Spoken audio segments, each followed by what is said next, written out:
This conference will now be recorded. Good evening, folks. Time being 4:45, I'd like to call this meeting of August 1st, 2024 to order. We'll start with the Pledge of Allegiance.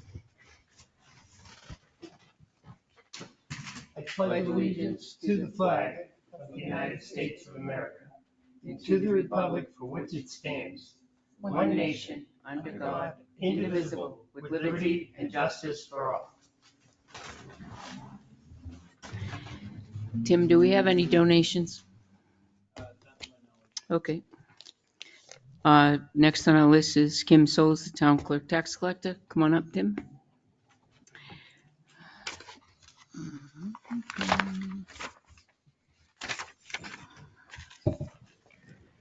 Very, very little has happened since last week. Talk into the, bring it closer to you, okay? Thanks. Very little has happened since I spoke with you last week. This Monday, I sent out the regular letters that we sent certified. I sent them regular mail. Mhm. And what I did, even with people who've signed, I went in yellow and did Thursday, August 15th at noon, Mhm. just because I worry about it. But I think everybody's been notified that needs to be notified. At this point, there's little to report what I think should happen, and I need your assistance. Thursday, the 15th at noon is when we deed. If we could meet just before then, I don't know if Wednesday night at 5 or what, just to find out what you folks would or would not like to take. What I can do is put together the package again with the tax map, the deed information and whatnot. We're looking at 7 mobile homes and 3 pieces of land. And that's my thought. And if you folks are in agreement with that and would like to meet, if we can pick a time. Of course, I'll be going door to door too, so that might cut down a little bit, but That should, yeah. Board, Kim is asking us to come in special for a meeting, 15, 20 minutes maybe. Yeah, it'll be really quick. When? She's When? asking, we have to come in before noon On Thursday, the so 15th. probably, I could do, if you want to do Thursday evening after work, if you want to do, Wednesday after work, or right? Thursday morning at some point. What works for you guys? I'll make it happen. Well, I think after work is, John works, Pat Mhm. works, I work. Perfect. I'm free when, Wednesday night Wednesday, the 14th, At 5. 5 at o'clock. 5. Can everybody make Does that it? work for you? Yeah, you have to make work, yeah. Could be 4th 5:30 for me. I mean, whatever No, works best for you. we'll just get done early. What, do you want it a little bit earlier? 4:30? No, I've got things I have Okay. to do. Okay. So Wednesday at 5 Wednesday, For- the 14th at 5. Yes, for 15, 20 minutes. sure. Absolutely. Okay. Do you have any questions for me at this point? I would say anybody that came and paid in full prior to our meeting at 5, we should take their money. Oh, absolutely. Absolutely. Oh, yeah. Well, up until noon, Up she until can noon on take the money. Thursday.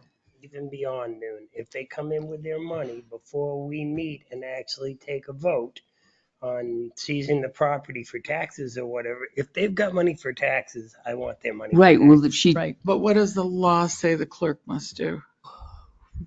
Is it finite? It is finite. It's Thursday at noon time. If it's Okay. not paid by Thursday at noon, then that's what happens. That's done. so But even we if, can always decide as selectmen if they come in. Cindy used to do that. She used to take their money whenever they'd come in with their money. I'm all She- for it.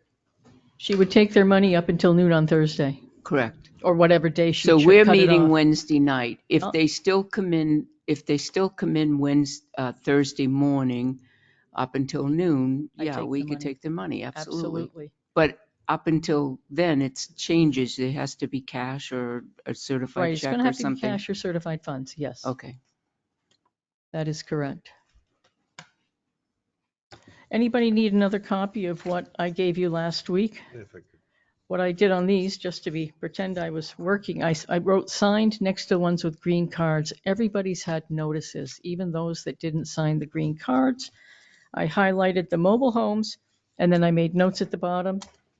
Thank you. But that way you can see which properties we are looking at. Thank you. Thanks. And three on the list came in right before noon last year. I was just sweating bullets. But so I'm hoping they will again. Number 7, number 8, and I believe number 6. When we were upstairs here, and they And number 1. number 1 I don't think made the list last year, or was paid way ahead of time. Yeah. Okay. And number 2 is not, and we know that. Right. Number 2, although number 2 has been notified because mailing to the P.O. Box in Concord, which is the other address we have, has not been returned. Okay. And I'll know that for sure when the regular post letters Come back. come back. Those Okay. went out on Monday. I don't see the one that we thought possibly had deceased.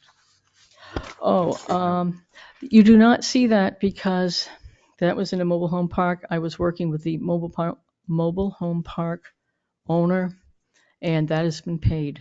They paid it. So they don't want to have it go to deed, and they have an interest in the property.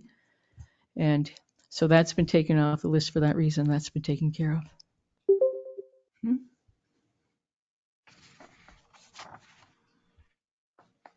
When we meet Wednesday, can you have documents showing, this shows obviously 221, but what's gone on with 222, 223? Their history. Oh, okay. In other words, it's 222 unpaid, it's 223 unpaid. Well, if it wasn't, we wouldn't be here, would we?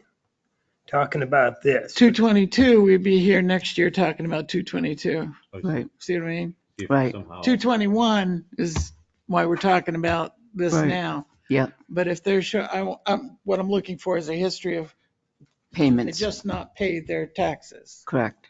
So are you asking for leading up to 221, or would you like to see in the After. future? After. Okay, perfect. I understood that right. Yeah.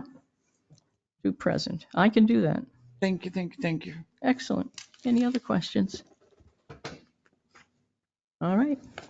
Thank you. Thank you very much. Appreciate it, Kim. All right. Okay, next on our list is Lauren. How are you tonight? Good. Come on up. No. Oh, you would if you were in the office. Oh, it is. Yep. I was in Merrimack today, and it's freezing with the air conditioning on. So, do I need to turn this on? No, it's on. No, it's on. Thank you for coming in. There are some people that have some questions, and the board had a few questions as well. Sure. So we truly appreciate you coming in. How do we want to start with the residents? How do you want to do that? Either way is fine with me. Okay. Anybody else? All right. I would say the residents. Okay, Tim. So we're going to start with the public asking questions. So raise your hand if you have questions for Lauren, and we'll pass the mic around and ask very specific questions and try to be brief as possible and precise. Okay? Identify. And please identify your name and address first for the records. So who wants to speak with Lauren? Lauren's from Avatar. Avatar. I'm sorry, I should have introduced Lauren from Avatar. She's our assessor. So you'd like to speak to her? Sure. Okay, go ahead. Oh, okay. You can stand at the podium, either one. Either way, you can do it. Podium. All right. And state your name and address, please. Yeah, it's Alfred Parker, and I own a place over on Murphy Lane, 17 Murphy Lane. So the recent assessment that we received, in any case, I did talk to Avatar about it. So the property we own over at 17 Murphy Lane is a little bit unique. There's a cottage that sits on a piece of property that is not on the lake. And then along with that piece of property, there's a smaller piece of property that has access to the water. That piece of property is 13 feet wide, 3 inches by about 80 feet in depth, and it goes back to a road. So there's 5 houses on that street that have similar situations, non-waterfront property with a piece of water access property, all kind of put together so we have a little bit of beach and a place to put a couple of docks. So in any case, I saw the assessment and I was kind of astounded at the new assessment on the waterfront. The old assessment for the waterfront property was $73,000. And again, this is for a piece of property that's 13 feet by 3 inches wide, 80 feet deep. That was the old assessment in 2023. That assessment, okay, is now $272,000, $272,900. I mean, I did expect everything to go up. Nothing's going to, remain the same. The property that the house actually sits on, and these are small pieces of property, they're not very big.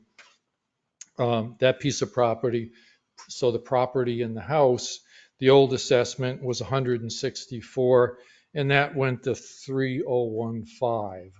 Okay, so it, close to a doubling, and I don't understand, what the value was before, whether it was 100%, 50%, or whatever. But in the case of the non-waterfront property with the house, with the cottage that sits on it, it went from 164 to 301. The property that goes right down to the water, okay, that went from 73 to $272,000.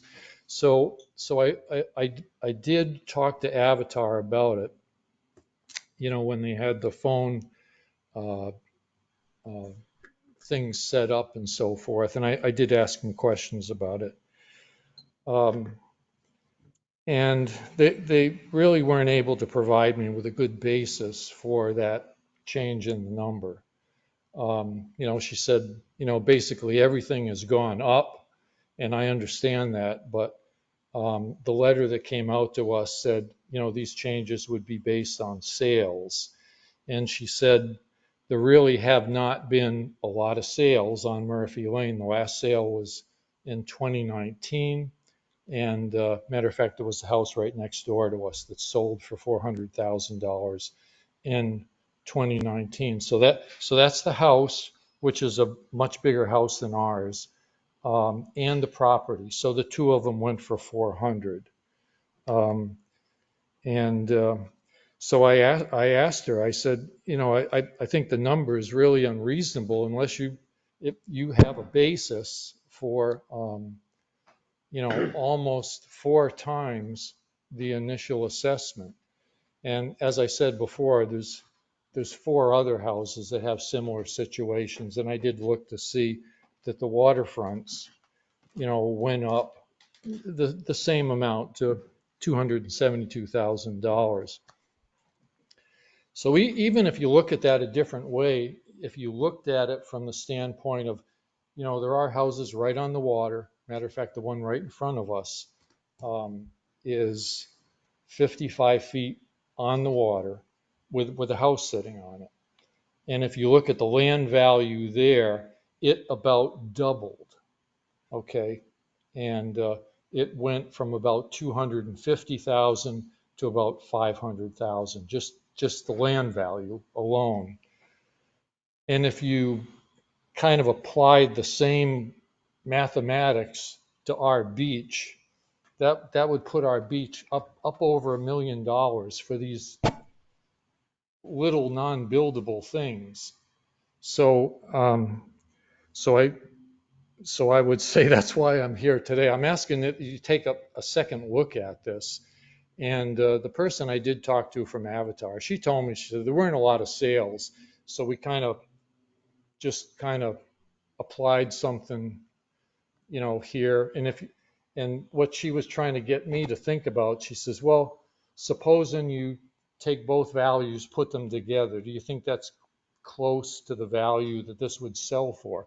And I told her, I said, I really have no idea what the thing would sell for. I know what other people have put properties up for sale, and they usually don't sell for the asking price. I've seen people put some astronomical prices on their places, and they haven't sold. And the other thing I would point out to you, we are very close to um,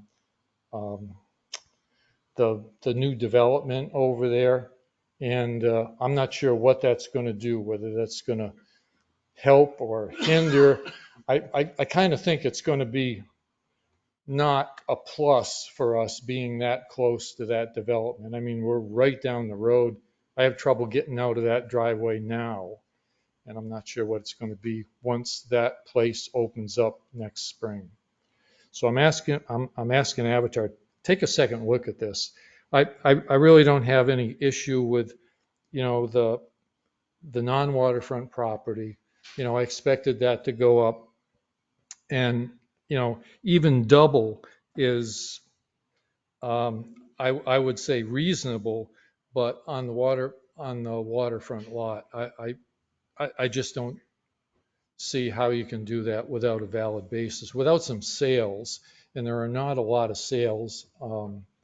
I looked around on Winnisquam just to see what there was, and there's a few places that are similar to it that are up for sale, and both the places I saw were right about $500,000 asking price, and the estimates and so forth that were given, I think by Zillow is what I used. Zillow said the values were under 5 for both that had similar situations. So I'm asking that this be reconsidered, before the tax bills go out. I did send an email in to Pat, and I'll leave that with you if you like. It's got information on it, as far as the lot numbers go. I'll leave that with you if you like. If I could, it was me you spoke with. I did all of the hearings. So I did all of the hearings. Yeah. All of that information comes in through the informal hearing process, and we do look at everything, and we'll finalize. And second notices, final value notices went out yesterday. Oh, they did? Yep. So I probably just haven't gotten them in the mail. Right. It just went out probably yesterday afternoon. I was not prepared to speak to individual specific questions or concerns about a specific property because I don't have that information in front of me. I thought I was here to answer board questions. But that is why we have that informal hearing process, to take in all of that information. And sometimes when you're looking at a water body that has multiple towns in it, we have to look at sales outside of the community as well that are on the same water body as an amenity. And I did have to look at sales. In fact, I think the two I saw, one was in Sanborn, the other was Laconia.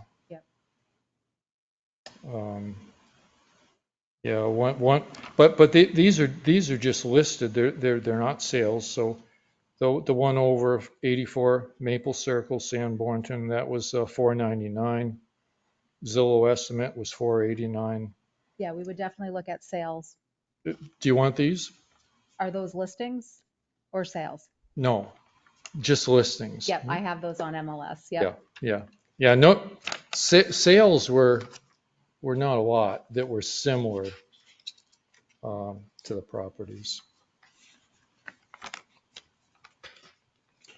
So, Okay. So those went out in yesterday. Yep. Thank you, Alfred. Yep.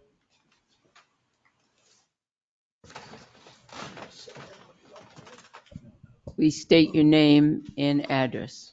Thank you. Go ahead. My name is Carl Chapman. I live at 18 Westwood Drive, Tilton. And I called Avatar, whoever they are, and I talked to a young lady. And If that's getting on can you hear me? No, No. I can't the, hear yeah. You have to, Hold it real close. Can you hear me now? yes. Oh, That's okay. My name is Carl Chapman. I live at 18 Westwood Drive, Tilton.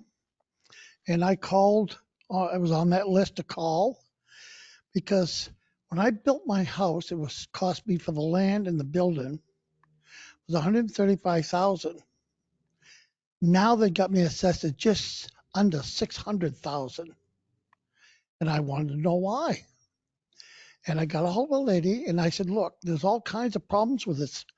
I had a whole list of things that had to be done to the property, such as the driveway was all cracked, the garage door was all cracked, finish on the insides weren't finished because of my wife passed away, so I could have cared less. We finished and didn't. And she said, well, it doesn't matter what you got. That's what it is. And I said, but wait a minute. I said, this is not right. I said, you're not even willing to listen to me? And she said, well, that's what it is.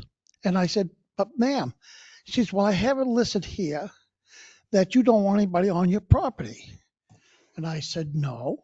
I said, what it says is that they want to call me before they come in and look at the house because I'm not sure I'm going to be here. And she hung up. That's the only, I got nothing, just a dead phone. And I said, no, wait a minute, what's going on here? You jumped my property tax from what I paid for to over almost $600,000, and I haven't done anything to the property. I can't imagine why. I can't get a straight answer, and I'm just curious why. Then I was told that the town doesn't tax the buildings, the businesses for what the same as we are. So we pay the taxes, and the building, such as automobiles and Lowe's and Home Depot, they don't pay the same amount of taxes we do. I'm just curious. I want to know why. Is this right or is it? That's not correct. So does the town tax Lowe's and Home Depot on their property the same as they do ours? Absolutely. Market value. Same tax rate, valued at market value. So then where did this start from? Because this is what I was heard. I'm just curious. I'm just a dumb country bumpkin. I'm not sure where you heard that, so I couldn't tell you. I've been doing the assessing in Tilton since 2006. The standard since I've been in the assessing profession, which I don't want to date myself too much, but 30-ish years, sadly, has always been on market value. And we do not have different tax rates in New Hampshire for commercial versus residential properties. So there, I've heard that before from taxpayers in Tilton that commercial property is at a different rate or that they're valued low. It's the same standard market value and the same tax rate. If you were in Massachusetts, commercial property in many communities has a different tax rate applied because they do. Not in New Hampshire. It's all market value, same tax rate. Well, this is what I thought. I understand. We need the police department. No question about it. You leave it alone. We need the fire department. You leave them alone. We've got two good outfits. We're very blessed. This town is very blessed. I don't think the selectmen here will disagree with me. We are very blessed for what we have. Our maintenance guys, same way. And people who work in the town here are the same way. But somehow, we've got to take and draw this bead down so the taxpayer isn't paying right through the nose. I mean, now if I figured it out, I'm paying over $6,000 a year. It'd be $12,000 a year. I'm on a limited income. I can't afford $12,000 a year. So what do you do? You sell your home? No, it was you and I that spoke on the phone. The conversation was a little bit more heated, but it's based on market value. So what properties are selling for in town? That's what we're looking at. But you see, if you read the letter, let me explain. Because when the value of the town goes up, the tax rate has to come down because the town can't collect more money than they need to run. So if you're taking the old tax rate and multiplying it by the new value, it's going to look like your tax is doubled. We don't know what that tax rate's going to be yet. So that's not correct. The tax rate has to come down. Value is up, tax rate comes down. How much it comes down, that's the unknown right now. But we got all this new buildings going in now. Mhm. We got a big motel, a hotel that's going in. They can't tax that until April, if they get it finished by then. Well, it's taxed for what was there on April 1st of 24. It was under construction. Yeah, but you're limited to what you can tax them. You can't tax them what the value is worth. Correct. And you look at all the new industry that's coming in, like the U-Haul. Now that's going to be a headquarters there. You can't tax them, more than what I figure for Dawson. I feel bad for her. Damn, daughter. But and she knows what I'm talking about. But and then I look down at the building that they have on Autumn Drive. It's a rehab center now.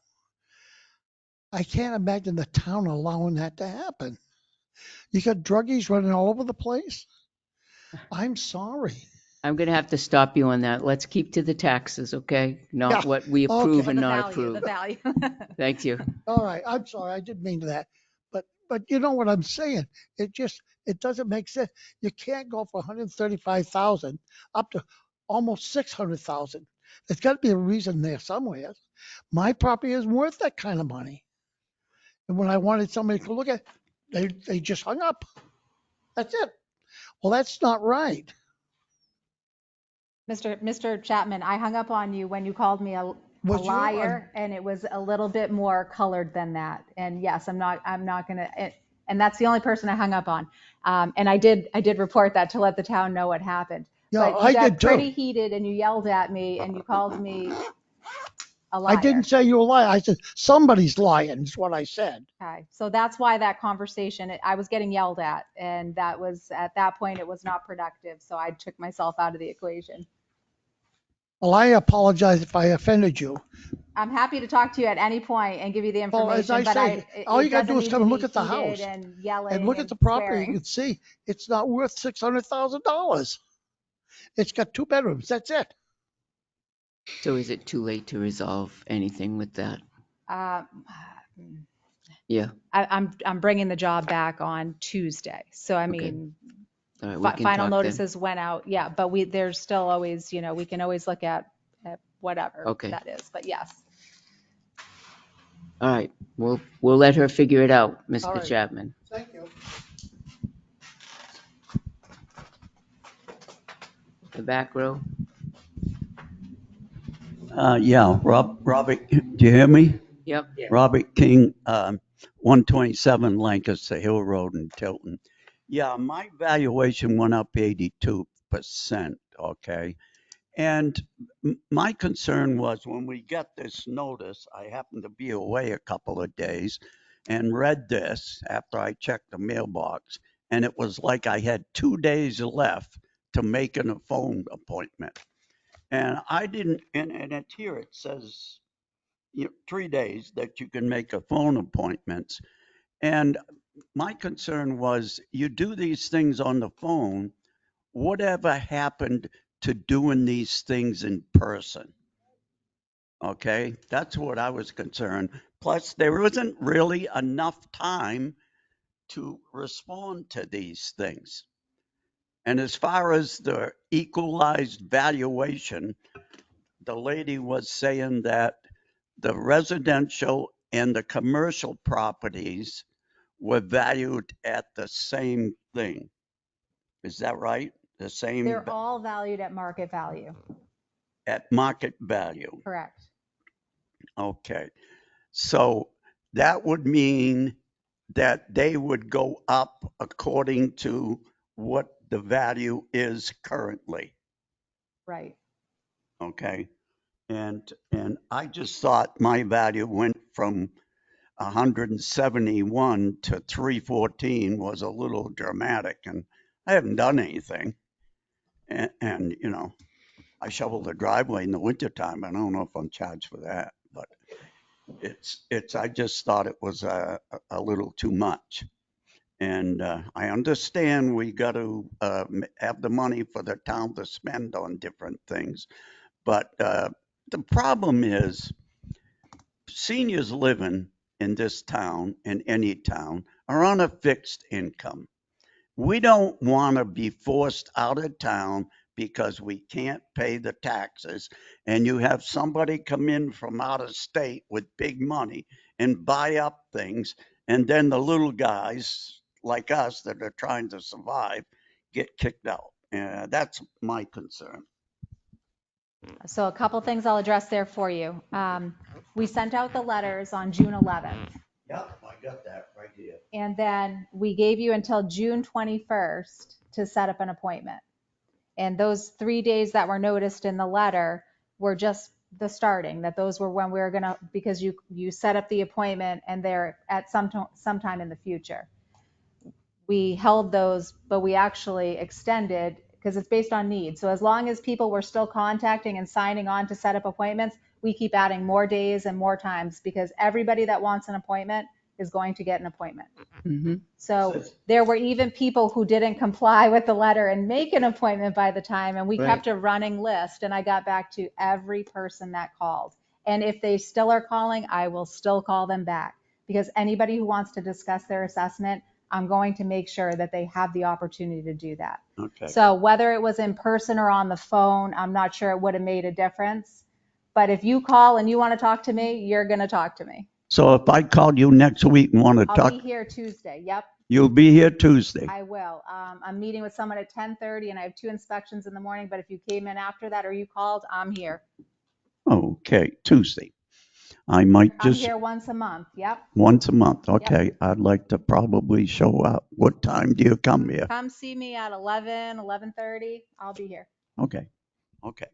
I guess that's all I got. But my understanding is that I was curious about the assessment for commercial and residential. Yep. Everybody's at market value. So I think there's some commercial properties have not gone up the same percentage as some residential properties. Oh, what do you mean by that now? The market value is different for different classes of property. So some property might have gone up 50%, some might have gone up 90%. It's the same with commercial. Some properties went up 30% and some have gone up 90%. So it just depends on the market value. What properties are buying and selling for is different every time that an update is done. There's a shift in that. So it doesn't affect everyone. I mean, I wish it was as easy as saying everybody's up 80% and we just multiply everybody's value by 80 and we're good. That's not the way the market works. Yeah, I can understand that. Okay, that was my questions, and Tuesday I'll see you around 11. Perfect. I'll make note of that. I'll track you down. Okay, I'll be there. I got it written down too. Buy water. No luck. All right, is anybody else here to ask a question for Lauren? That's it? Yeah, Greg DeVolder, 161 School Street. To follow along the residential and commercial, and where I think some of the confusion may be coming from is that the residential values in town have outpaced the commercial values in town. And that differential that has to be made up will be made up by the residents. Do I have that correct? I don't remember the exact number, but if commercial did not go up the same percentage as residential, that would be the case. Yes. So do we have the numbers for land value for residential versus commercial, and then the residential home side of I it don't versus? have it with me this evening, but yes. Because that's really what we as taxpayers are going to be forced to pay, the difference of that. And that's where we're going to feel the pain. And I think that's where the confusion comes from. So if residential went up 75% and commercial went up 70%, that 5% difference could be a pretty big difference for the residential taxpayer. So I think it's going to be real important to get those numbers as quickly as possible so people can start putting away money to pay their tax bill, so that we don't have another 10 people that we're going to have to think about taking their properties from them. That said, and it brings me back to this gentleman's question a little bit, because New Hampshire is not a very elderly friendly state to live in. The whole burden's on the property tax owner. And that's New Hampshire. Welcome to New Hampshire. Live free or die, right? The whole burden is there. Where if you're in another state, you're going to have sales tax and income tax that's going to help cover some of that burden. Here, it's all on the property tax owner. So if you're elderly and you're not spending money and you have limited income that wouldn't have been taxed anyway, you still have to pay that same property tax. So it is difficult. There is also elderly exemptions available that do help offset tax burdens for the elderly that cannot afford their taxes and are lower income. There is also an elderly and disabled tax deferral, so that if elderly or disabled persons find themselves in a situation where they cannot pay their tax burden, there is that deferral. So there is some options out there, different exemptions or credits or deferrals to help with some of that, because it is not this town's goal or any town that I work in to see elderly pushed out of their homes. Anybody pushed out of their homes, not Right. just the elderly. It just sometimes is felt harder And I on will the say elderly. that just because the assessments go up doesn't mean the Board of Selectmen or the town of Tilton are going to spend any more money than we have been spending. You can't. Some things just naturally go up. That's why the tax rate will go down. My house increased $150,000. Duh, there's no way. That's twice what I paid for it. And that was the increase since the last time we had a valuation. I don't know the science of assessing, which is why we pay a lot of money to a professional assessing company. Because it used to be kind of the Wild West. If I was your pal, your house might be worth 100,000. But if I didn't like you and you lived next door, you might be paying on 250,000. That's not fair. Just blatantly not fair. So the opposite side of that is you hire a professional company in order to do it right. And I'm sure Lauren will do everything she can to make this as right as she can. Pat? I think that, oh, go ahead. So one thing we've got to our benefit is next year we'll have, I believe it's next year, we have the development that's on the lake that will be contributing commercial taxes, a very substantial amount of taxes, which is going to help all of the residential and all of us to keep our costs down, because that's money is going to go towards lowering the burden and when we have to split up with everybody. We also have the U-Haul that is going online for paying taxes, all that building. So that's, yes, we had a big increase in value this year, but we also, perfect timing, have those two huge ones that are coming online to kind of, offset some of that for next year. So you might look at this year, but next year we're going to have a bigger pool of money to lower your taxes or stabilize. Lowering would be good. I know. Have you ever known taxes to go down? I haven't. Sometimes. But I think I think he has a the question about hardest hit was multifamilies and modular manufactured homes. Yeah. Okay. This is Carl Chapman again. What I don't quite understand, where that motel is, they own 1.5 miles on the lakefront, not developed. There was just a little small boathouse which they've taken down. But if you've looked at that piece of property, I mean, are we going to be able to get the tax money out of that? It's a 104 unit house. Oh, yeah. They're going to be paying a very pretty penny. Lots of taxes. A lot, And yeah. this is what I'm concerned about. And you take, we've got a lot of building going on in Tilton. And when they see your property tax double, like mine So did. your property tax didn't double, your value doubled. That's what I'm So, saying. Yeah. My value doubled. I wanted to know why, how in the world could they double it? Because I didn't pay that much for the whole thing to begin with. And I haven't done anything to it. And I so think- that's the part that bothers me. So is if you look, if you, let's say you decide you want to buy a house around here and you look in the paper, if you've looked at them, you go, you got to be kidding me when you look at these prices. You like, how can anybody afford to buy a house? Imagine, the people, newcomers in the market, how are they going to afford it? But that's what they're paying. I know that. It's But crazy. But you take It the is. people who are retired, like me, Hmm. and I may die tomorrow. I'm that old. I'm just an old country Hmm. dumb bumpkin.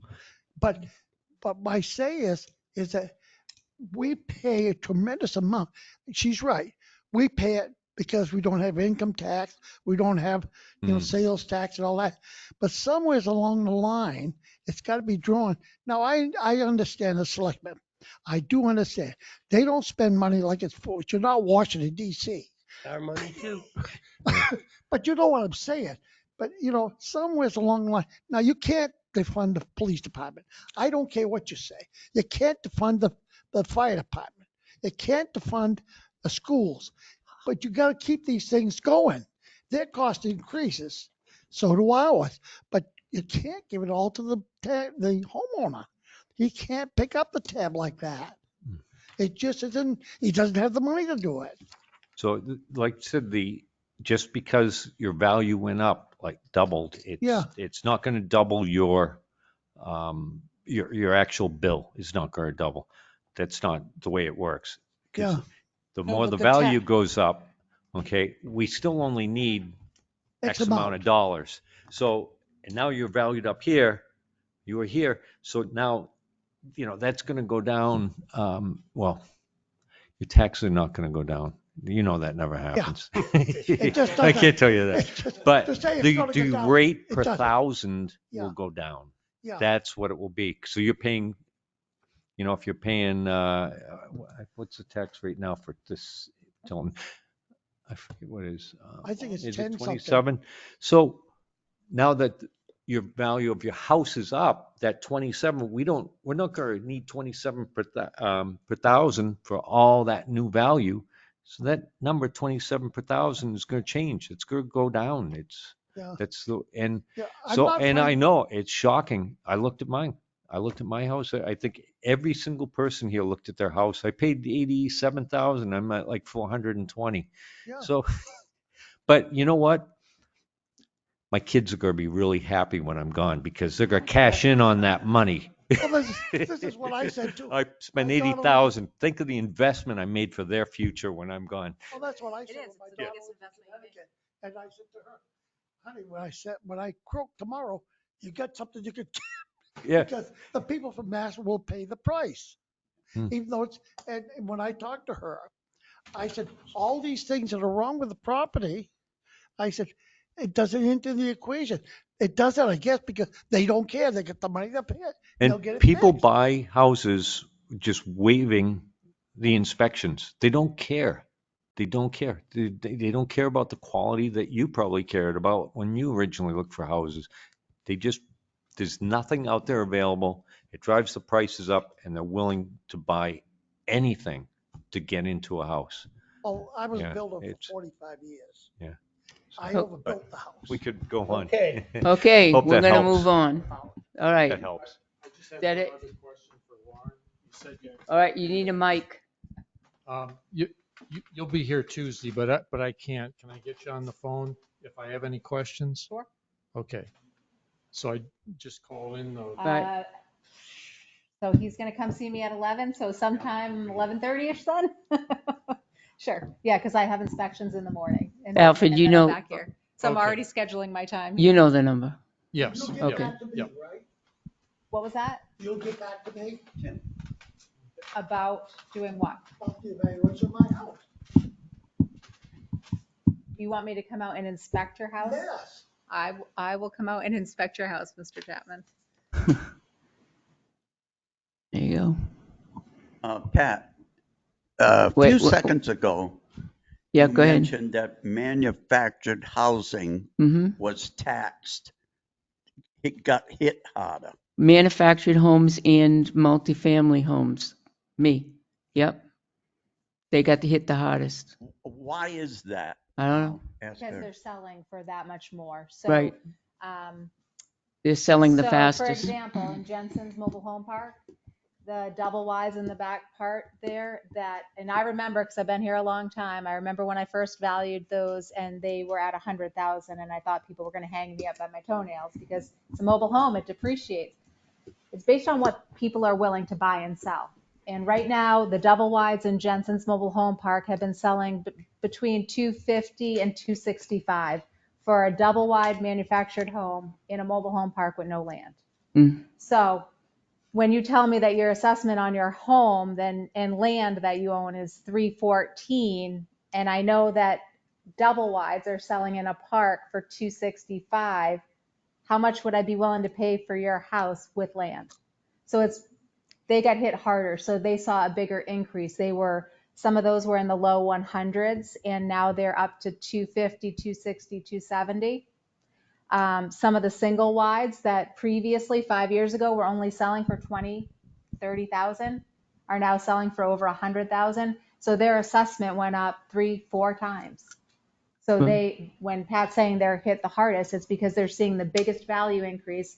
So even with the tax rate coming down, they're going to be paying significantly more in taxes. Okay, because when she made that statement, said that, because I have a manufactured home. It was built and brought there in 74. Oh, on your own land? Well, yeah, it was somebody else at the time. I Yeah. bought the property in Got you. 97. Got you. And when she mentioned that rang a bell. Why is that? Mm-hmm. And I guess you just explained it. Right. Yeah, because the selling value is faster for those. Right. Is that, yeah. And that's since the lending crisis and COVID, there's been very little supply out there, which has forced people to look for affordable housing, and it's driven the prices of affordable housing up to prices that are no longer affordable, in my opinion. But that's what's happened because there isn't any supply out there. So people are buying things up, and those are the more affordable options, and it's just brought them up even more than the high end. That's why we got a lot of people sleeping in their tents. Mm-hmm. Mm-hmm. That's right. Yeah. Part of it's affordability. All right. Appreciate it. Oh, Greg, go ahead. Lauren, I was wondering if you could address, Greg DeVolder, if you could address the commercial land difference between residential and commercial. It looks like it's 100% versus less than 50% of an increase. Yeah, I don't. You have that. That seems, given the limited land we have going up Route 3 and the amount of development and the way that those properties have traded, Yeah. it seems like a pretty active market going on up there. It is an active market, but so you're asking me about the difference percent-wise? Yes. So this was preliminarily looked Thank you, like Tim. residential land was up 15.83% while commercial land was up 13.36%. And it's a tough thing to analyze kind of on the surface because that's lumping all residential land together and all commercial land. And there's some classes of commercial property that have gone up more than that, and there's some that haven't. I'm trying to think of, self-storage facilities are holding value and are up there. Apartments are up there. But office space is not worth the same. So there's an impact there. Yeah, I don't know that we have a lot of office space in town, but I know we have a lot of U-Hauls and storage facilities coming in. And it just strikes me that this is a unique area in that we're kind of a corridor to a lot. And I would have thought the commercial property value would have reflected that as much as residential. And certainly- It's not. So, even if we look at the building, residential buildings are up 33. This was preliminary and not finalized yet, but at the time, residential buildings were up 33.8% and commercial buildings were up 29.24. So we're not talking, huge disparities there as a total class of property. Is a percent increase over 2023 land value versus commercial value? Let me see.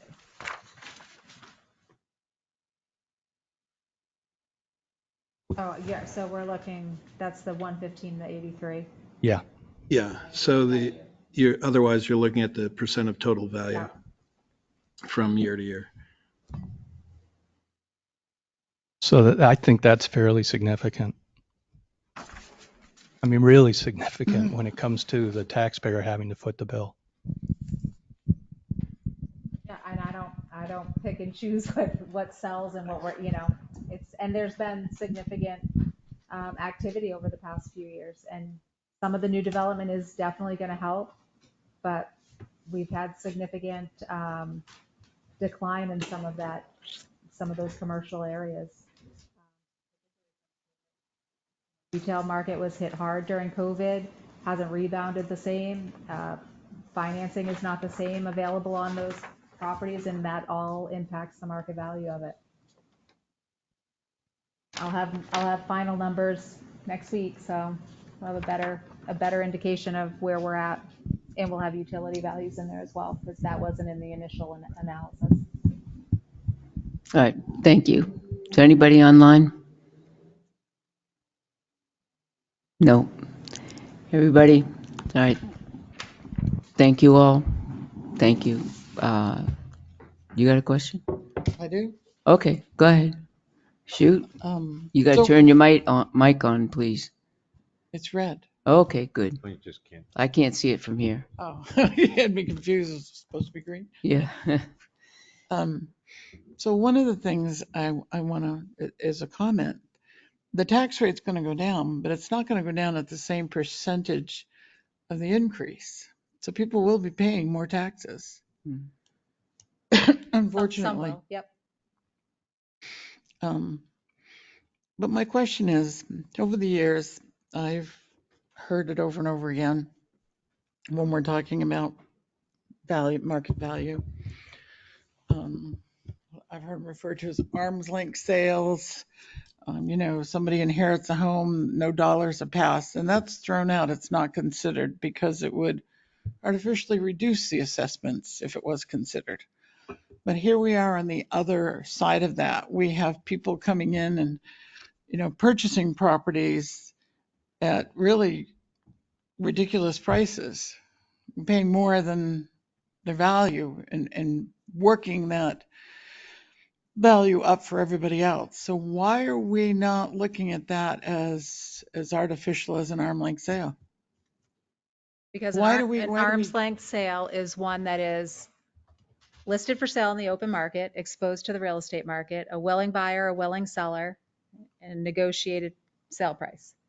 So if properties go on the market and they're on for a couple of days and now they're being bid up, that's a competitive market. If that happens with one property, it's an outlier.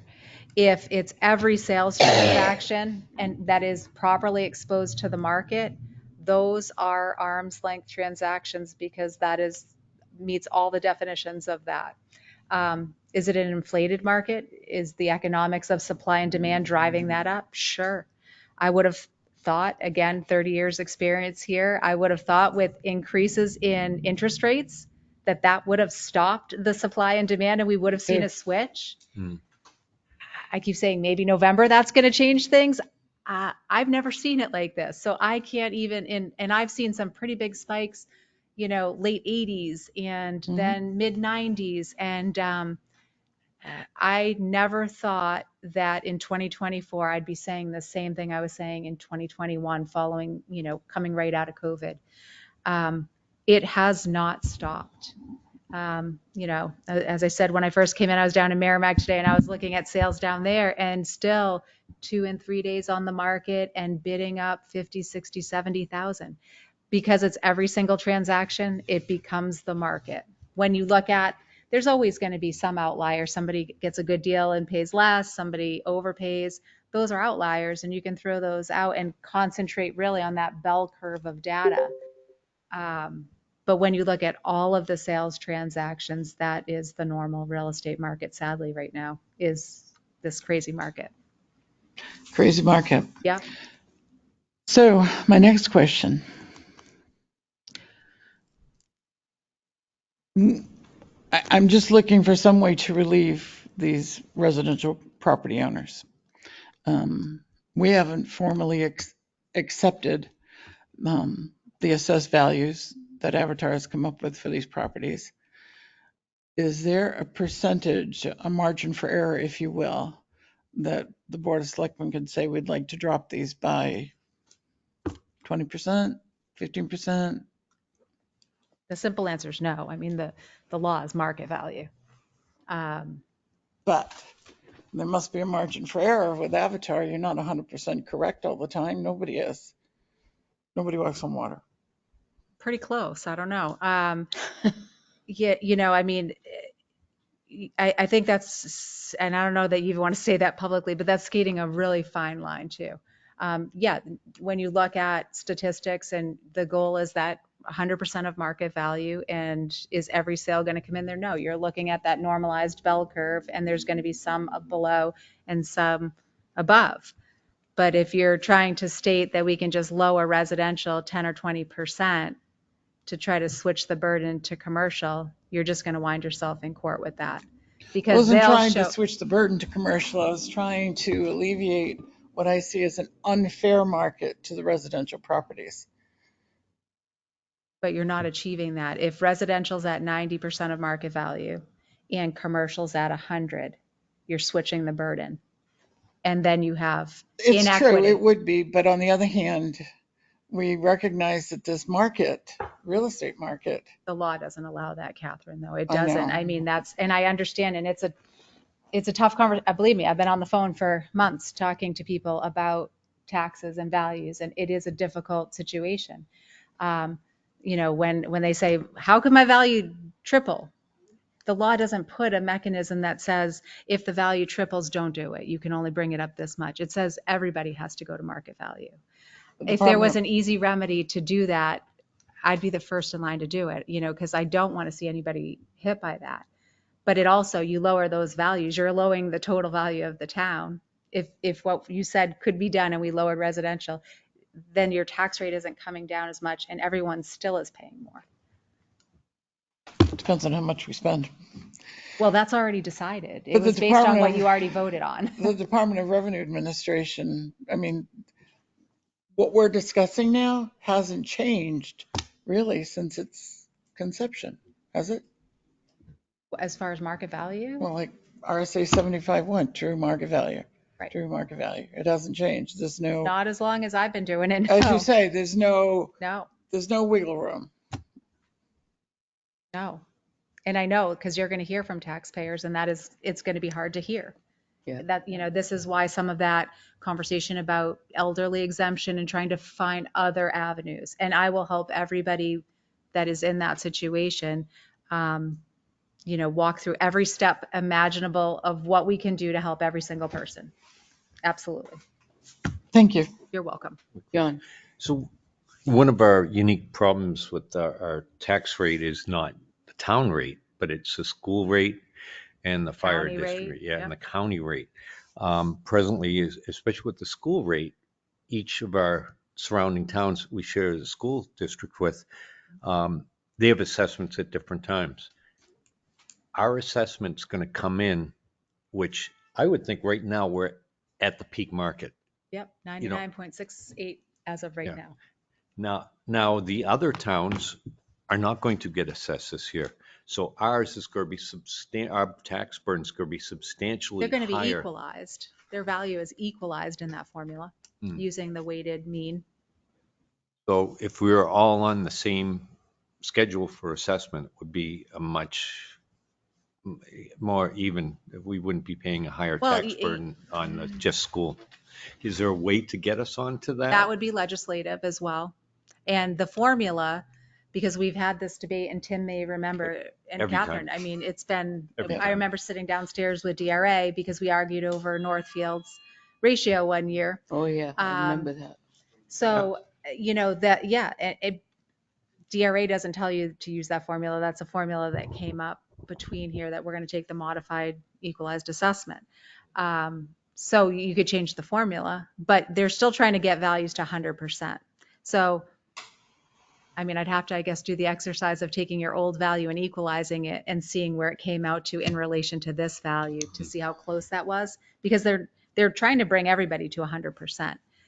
The goal, if everyone was on the same schedule, and I know when DRA first set up towns for assessment review, towns that shared similar facilities, whether it was a school or a water district, they tried to lump those towns and said, okay, you're in this assessment review year, you have to update in this year. Mhm. Over time, right, and that's how it started. But over time, if you were scheduled for an update in 2024, but because the market was crazy, you wanted to bring values to 100% in 22, you could have petitioned to change your year up. You can't push it out, but you can bring it forward. And that's when towns started getting off the cycle, and now they're on different years again. So no real easy way to do that unless there's legislative activity to change how you do that. And so what we would have to do is, if I forget if Northfield is next year or the Mhm. year after, if it's next year. So what we'd have to do that is petition to have you reassess next year of the property in town. And then You we'd be on would, the that same would put schedule. you on, you'd be off for this year. It would put you on that schedule. Hmm. You don't necessarily can't gain skip too this year. much. No. No, we They, get to they pay did more. theirs You get to last pay year more. anyway. Well, the other thing is if the property values went down that year, it might help. But just But think, the Tax rate commercial, goes up. if the commercial switched next year. but just think I I about, know, there's see no, believe me, Yeah. there's no real easy But way. it's a I very wish. unique, I don't know if you understand what we're talking about, but we're on a different schedule than Northfield. So when we come to school taxes, what happens is we're assessed Pemberton higher too, this aren't year you? and then next year. Yes. Yeah. All three towns All are three. on On different different- schedules. All different three are sched- on different Yeah, schedules. you guys all were on the So- same. Tilton's actually the one that moved up one. but- Just imagine if we were all, if the New Hampshire were all on one schedule, and I mean, Oh my God, you couldn't get it done. Lauren would have to hire 1,000 people just to work for I her. wish I could. Believe me, there's no one out here who wants to work. Right. But It's our difficult. tax rate for the schools go up. Yeah, because you used to be in line with Northfield and Yeah. Sanverton, Right. and then you get moved up a year. Right, we did. Northfield dropped off one year. Yes, they They were did. supposed to did. Yep. reassess and didn't decide That's to do right. it the next year. Yeah, That's and right. that's what happens with all of it. You guys moved up one And year. we they can't would- control that. No. So it would need a legislative change to mandate that towns that have shared schools, water, whatever that is shared, that they are mandated to update on the same We have a schedule. state rep. Next time I see that person, I'm going to mention that very thing. But there's because nothing it to is- predict there's nothing to predict if we do, move up that our surrounding towns don't, if something happened and they drop out one year. If by law, they have to stay on the same year. That's what we're Yeah. talking about, And is then changing a we're on the law. same, Changing a the law, same- that we're all In the same district. on the Yeah. same district is. And it's not even just, it's helpful in other situations too. The Tri-Town, Newbury, New London, Sunapee, they share the lake. Yeah. So for that reason, they try to do things similarly too because of that. So if there's something shared, not just tax-wise, there's sometimes a good reason to put things together like Right. that as well. Well, and it also comes down to budgets, because when you're voting at your fire district, school district, and town meeting, those budgets matter. We Yeah. were up 3.9% last year. The fire district was up 14 something percent. Right. School was up 2.3%. Oh, I thought And- they were up 10. No, 2.3%. Mhm. And, That's a you know, lot more money than the fire or the town went up, though, that 2.3%, because that's on a $27 million budget. right, spread over 3 towns as well. But the idea is that when you're at those meetings, that's what's really going to drive your tax rate. And so I was looking at what Tim had here for your 23 versus your preliminary 24. So if we looked at your net valuation for 23, this is what, so you're going to be at 100% for this year, and say Northfield isn't. But if we took your total assessment last year, which was 639,250 before utilities, I'm just using that and then divide that by your weighted mean ratio of 0.532, that indicates 1,201,599. So we're actually a little bit under that. So that's what they're going to do in Northfield. So it is going to bring them up to whatever that is, as long as that ratio was accurate. That was what our argument was last time, is that they were qualifying sales that were foreclosures and short sales, and it was making them look like their ratio, they were like at 120% of market value, and we were at like, I don't know, 80 or 90. And it was like, we're selling similarly. It didn't make sense. Yeah. But we didn't have the legal right to question theirs, even though we knew it was wrong. But we tried. If I may, I can tell you that when the formula committee for the school met this last year and we had the warrant article, Selectman Ruggles and I were representatives for Tilton on that. And we identified that the difficulty of getting everybody on the same schedule, but what we thought was even more important was having the same assessment company doing the assessments, because for that very reason, the issue that we ran into where we questioned the quality of some of the opinions in a different town, if you're using the same company with the same kind of view and data, looking at it, that was even more critical. So, Just but why again, the Tri-Town is one. it's local control is what this comes up to. And it would require, as we looked into it as the formula committee, it would require legislative change because of the law regarding cooperative districts, and specifically our cooperative district.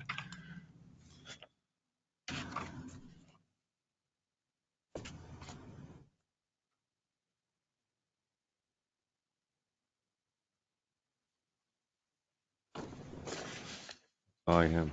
Okay. Well, that's a lot. And that's a lot of information that you've given us too. So we had a lot of questions for you. Do you have any for us? I don't have any questions, I don't think. I'll be back Tuesday. Tuesday, yeah. I've got the use prep report done. As soon as I bring it back, there'll still be changes right up until we're ready to finalize that MS1, because as you heard, I'll still be going out and seeing some people. So I'm going to turn it over, and then the value will change the next day probably. But I'll have the data back to you next week. I was hoping to bring it tonight, but it's been crazy. So I'll bring it back, and then I'll still, as I'm here, be meeting with taxpayers and, Yeah, we got a couple of things for you on Tuesday too. I'm sure. Mm-hmm. Sure, it'll be busy. Thank you very much for coming in. Thank you, Lauren. We Absolutely. appreciate you the time. No other questions? That's it. Appreciate it. Thank you, Lauren. Absolutely. Thank you.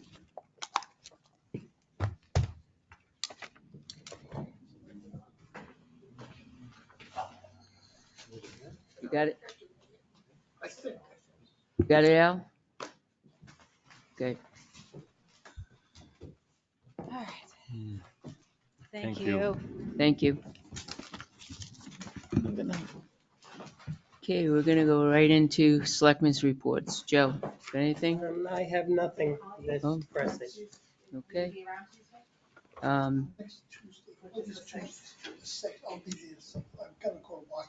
Catherine, do you have anything?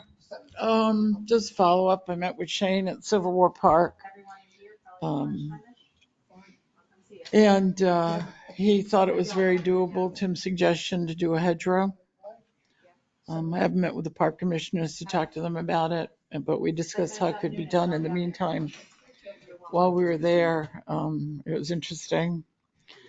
One of the dogs from next door came running right over and was called back very quickly when they were aware that we were there.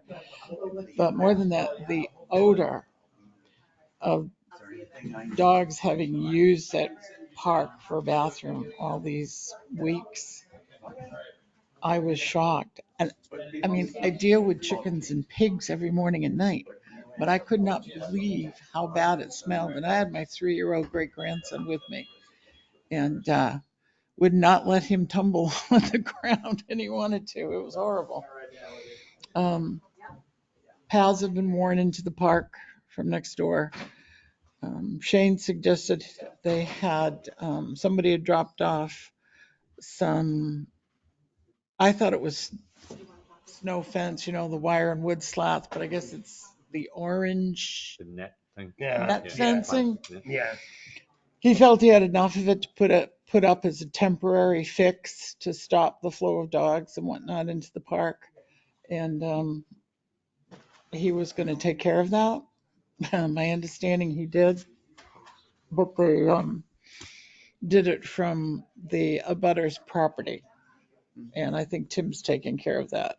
But anyway, I wanted you to know that that's what took place. If you guys are all set with going ahead with the hedgerow, Mm-hmm. I'll talk with the park commissioners. Bob Hardy's the forester. What kind of maintenance costs, ongoing maintenance costs are there with the hedgerow? They have to be trimmed or they get out of control. Well, yeah, and there's a perfect example in that park of Yeah. out of control. Yeah. Paul Russell's made this tunnel, if you will, through one because there's a plaque in there for Belle Puberty Brown, but he's carved this And those tunnel. are upright use, Yeah. or actually probably just spreading use. Something Yeah, that spreads vertically.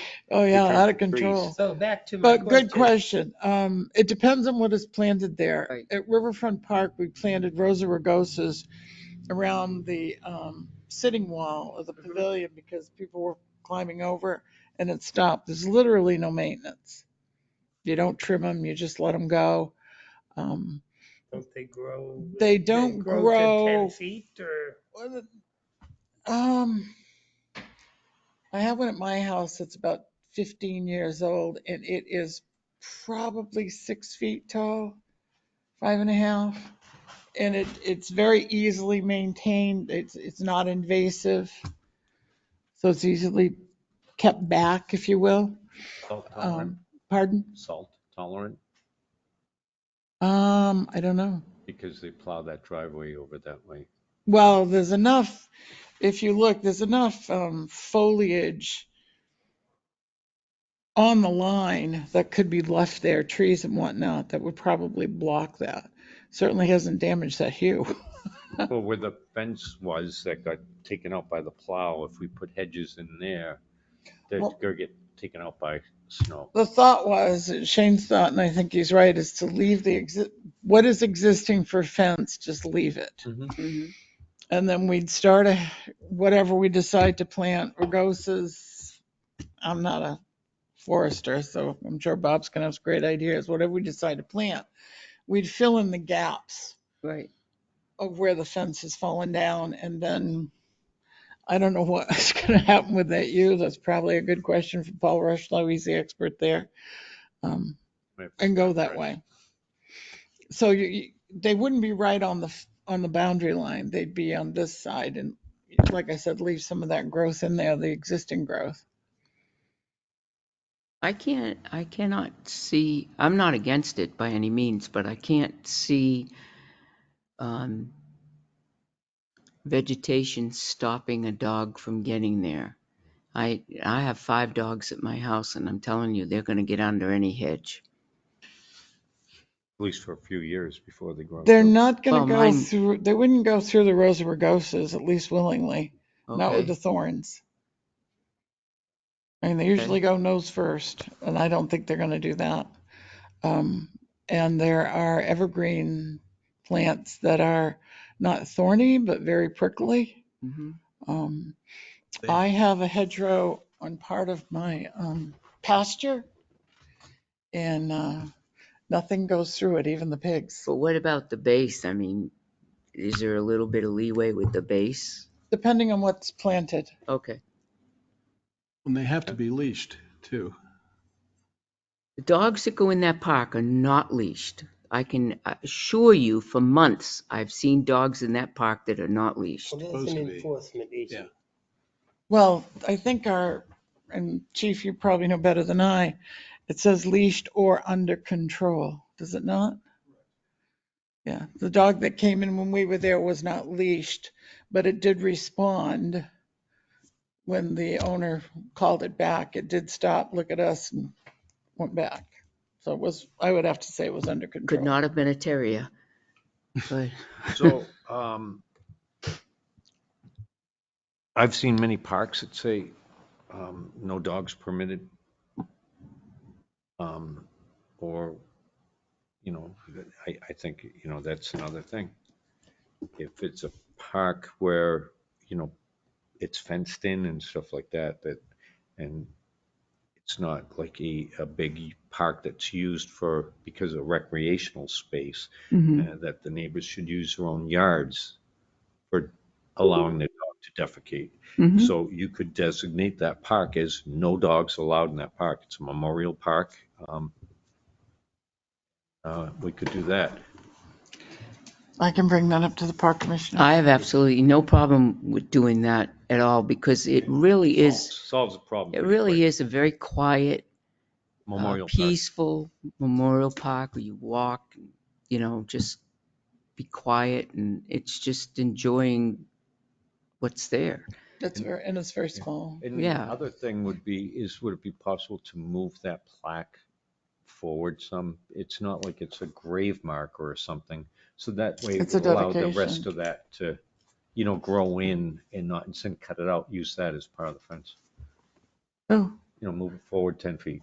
I'll talk to the park commissioners, move. I don't know if it was specifically there for, in that position for a reason, I don't or if know. it was just placed in the At park. the time, that was a good spot, I guess. yeah. Well, the home, Winter Street, the home on the other side was her home. Oh, it was? She owned that. Yeah, Oh, okay. that was, Belle Peabody Brown owned, in fact, she owned where your house is. She owned. They All owned- of that whole Browns subdivision. owned all that. It could even be on the side, painting the, Yeah, I so mean, I'm you know, sure that's why it was that close, reorientated that in back. some way. It could be closer to the street, Yeah, you know, with the Hmm. arrow or something. Yeah. it could be relocated. I don't know if it's just sitting there or what it's on or Then you whatnot, could but put like a it nice is. strip of arborvitae's in there. I was told that it was placed where the former bandstand was, and that's what it was in could relation be. to. I have a picture of that. But But it's- just an idea. Yeah, no, I'll talk to the park commissioners about both of those no dogs moving the marker. And I don't know what Paul's plan is. He has been trimming that. If it smells bad, I Oh, mean, it's even awful. if, you know, even if people are picking up after the dogs, and if it's excessive, there's residue there, and Well, it's such a small park. And of course, they're coming in from the top and they're not going much past the monument, and there they are. So, yeah, it's a little concentrated up in that top end. It's too bad. But I'll talk to the park commissioners about all those things. Very good suggestions. I know, And if you'd like me to come back with what they've suggested for plantings, I can do that as well. I know Like to know. my neighbors Their in my choice. neighborhood that have dogs, they're adamant to make sure that their dogs are defecate on their own Mhm. property and not take it to somebody else, and just like somebody else who lives there, to take it to the town's property to allow it to defecate as opposed to on their own. That's, yeah, keep my yard clean, but going it where everybody else goes, We have that problem on Maple Court. and other people's property, they take them over. Well, no, because across from where I live, where I maintained for over 40 years, It seems it's abandoned. town property where the wall is next to the road. And the people on Cedar Street walk their dogs because it's a dead end road. And that's where they go. So before we mow, that's what we have to It's do. a poop patch. Yeah, so that's exactly what it is. That's all I have. Thank you. All right, thank you. All right, John. Let's see. I was wondering, has there been any movement on the sale of the property on High Street? Have they come forward with the offer, or is there a value that we've put on it as yet? No, as I understood it from the last meeting, there was no further instructions other than the cancellation of the auction, so. So we're just going to hold it as the town's property, not try and auction it. The taxpayers are not going to get any relief. So that's town property? The law is pretty specific about how you can dispose of that. So, and I can have that for you for your next meeting. But it would not, unless you went through the bidding process and you reached that third bidder, if that was the third bidder originally, first time out, It just was never taken to that. The board didn't decide to go to the third bidder on that list when the first and second bidders dropped out. So, Well, we in any case- discussed this in 2018 as well and Right. said that they were going to make an offer then. But it seems like they don't make an offer because we don't do anything. We don't actually go and sell it. We're just providing it. So this property is town property that anybody in this town can utilize. Mhm. Can we go up there, have a horseshoe tournament up there? Can we park our cars there? I mean, I'm paying taxes. Or is this exclusive use for specific people? And that's what I've been getting phone calls about. Numerous people going off the wall over this because it looks very much as if this was a very exclusive benefit to a few individuals. It is not what it was described as. So I'm going to ask every week. What I would recommend is that the board decide whether you want to keep it as it was, which was sort of in a state of limbo, as it was prior to, this last week, or whether you want to assign it to, say, the Parks Commission or somehow to the Conservation Commission or some other body that would be looking after it and set some rules for it. But otherwise, and I'll have the law for you at your next meeting, but it's very specific about the disposal of that property. So I don't believe you would be in a position to be able to cancel the auction and then turn around and offer it to one of the abutters for the value of the tax that's due. But that's what was said at the previous meeting, is that they offered that they would interested in it. We're going Right, to. they may be interested in it, but the law may not provide the ability to do that for the board because you have a fiduciary responsibility to the taxpayers. So the banks owed money on it? It was a foreclosure. I'd have to pull up the background So the on it. deed but, would have the name of the bank that still owed money? They might Yep, have there an was interest. documentation on all that. Yes. Yep. They were noticed at the time. Everyone was noticed. The former owner this is all back in 2015 when it was first put up to auction. That's correct. But this time it's free to use by it's open, it's town property, and people can use it. I think that's for the board to decide how you Well, want to classify it and what you Town want to. property. Right. Anybody But can use it. If I want to go up there and park my car on there or walk around or walk my dog on it, I'm allowed to do that, correct? Or is it only for the neighbors? I get No, that, anybody in town Yeah. can right, go up there, walk on it. It's ours. if I you want to mean, walk on it, I mean, walk on it. I mean, you can't not have sure an it's event on it walkable, unless but, you come to the Board of Selectmen because it is town property.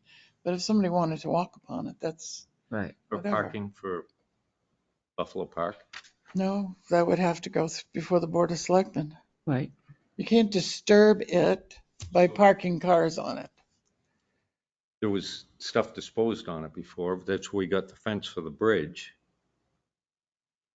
That's where that came from. So, I think we have to look at it because I'm getting a lot of calls about What this. bridge fence come from? That Shane got in order to construct the gate Right. for the bridge that goes over the river was part of the stuff that he had to clean up the debris off of that lot that was so pristine and was a wildlife corridor, 0.32 acres, okay, and declared as that neighbors had disposed stuff on. It was a junk pile. So, I understand that you're angry because the No, decision was, hold on, that I have it every wasn't right to ask your these favor. questions. No, I have rights to ask these But in questions. 2018, you were vehemently opposed I said to auction it. selling or auctioning the property because you wanted it to be a green space. Now it's a Not green so. space and now you're We met. opposed to it. No, you're Let's incorrect move on on. that. Move on. So, Pat, Are you just finished with accused me your of something, subjects? And then you shut me off and you said, move on. The Conservation Commission met on that spot. We all decided we did not want that as a green space. We have members from the Conservation Commission. That is untrue. It's That's not totally going to untrue. have an argument So- with me right now, John. I'm sorry. Well, but It was a We made a slight deal. decision last week. The decision stays. Let's just move on, please. I'm not going to. You made that decision, Pat.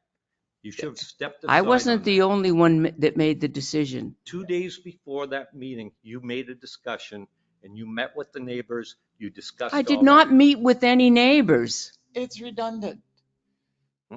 Any decision of the Board of Selectmen can be brought up again. Yep. And I'll bring it up every week, And every single week until we have a decide. selectman that prerogative. wants to re-look at this. There's obviously information that you'd like to have. So, and I wouldn't mind seeing it as well. If we could have the paperwork from, how we have to sell it. What's the value of it, blah, blah, blah, all of that. That would be helpful, I think. Is there something else you'd like to have? And Joe, is there any information you want? I'd like to know if there was anybody who submitted bids or expressed interest to the auctioneer prior to the cancellation of the sale. And I'm still for selling it. Well, I can tell you there was a great deal of interest, and I believe they were prepared to register a number of people. They had been contacted. I know that the auctioneer had told me there was an abutter or someone that lived in the vicinity that there's more than one that had registered for the auction. Purchase. Well, Auction for the auction. Registered. Can we get a more specific, maybe numbers from the auctioneer, from I Greg? can ask if For our if next he has meeting? it. Yep. And just, we can discuss this and discuss this. And I mean, I was back then and I am still for the green space, but I think in I'm not against, 2018, you I'm did bring not- it up, so. pardon? In 2018, you were part of the discussion to sell it. And at the previous meeting, said there was no discussion for over 10 years. But it was discussed in 2018. It's only not that long ago, right before. Right, COVID, yeah. when we didn't sell and we decided not to sell it, I was part of the, let's just leave it as it is, green space. But A couple of weeks ago, I made a decision to sell it, but I have a different position now. I did my homework. I did my research. I changed my mind because of what I discovered in the lot itself, and made the decision based on what I did for my research. That's what I decided, what was best in the village district, based on my decision, nobody else's, mine. I think it was incorrect to not inform the other selectmen that you were going to bring it up and that there were pictures, there was a whole complete petition and everything, along with information on previous minutes when we're talking about selling it, to bring it up without bringing it. I walked into this meeting. I don't have where any information I on could have had previous a lot minutes. more information. It was not on the agenda, it was discussion. I If you didn't knew get- about it before the first of meeting, all, as I didn't- chairman, you should have brought it up. I but did we not just move forward. I just I did. just, I public has didn't to get know that. any. I did not provide minutes, John. I did not provide any list. The list you saw me copy when somebody came in the door and handed me a piece of paper. I copied it and gave it to the board. That's when I noticed it. As a chair, that's what I Nobody did. contacted you or discussed No, with it prior to that meeting when that No. person walked in. So it was And I just did as not- big a surprise to you as it was to me. it was just as big a surprise to me as when the residents showed up. Yes.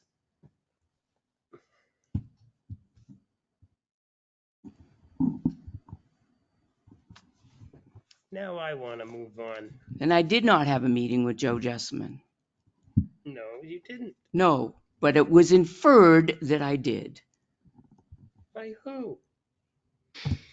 I missed that part Let's go altogether. on. I was uninvolved in it. You know what we need for, what we're asking for Yes, information? I have, so you'd like to have information, if it exists, on the number of bidders that the the auctioneer had, or any information related to that.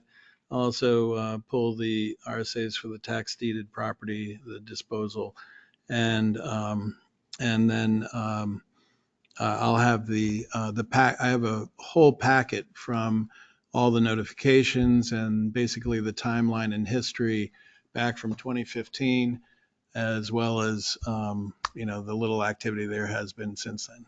So Sounds good. That's all I And how have. much did that cost us? Just out of curiosity? $2,600. Okie dokie.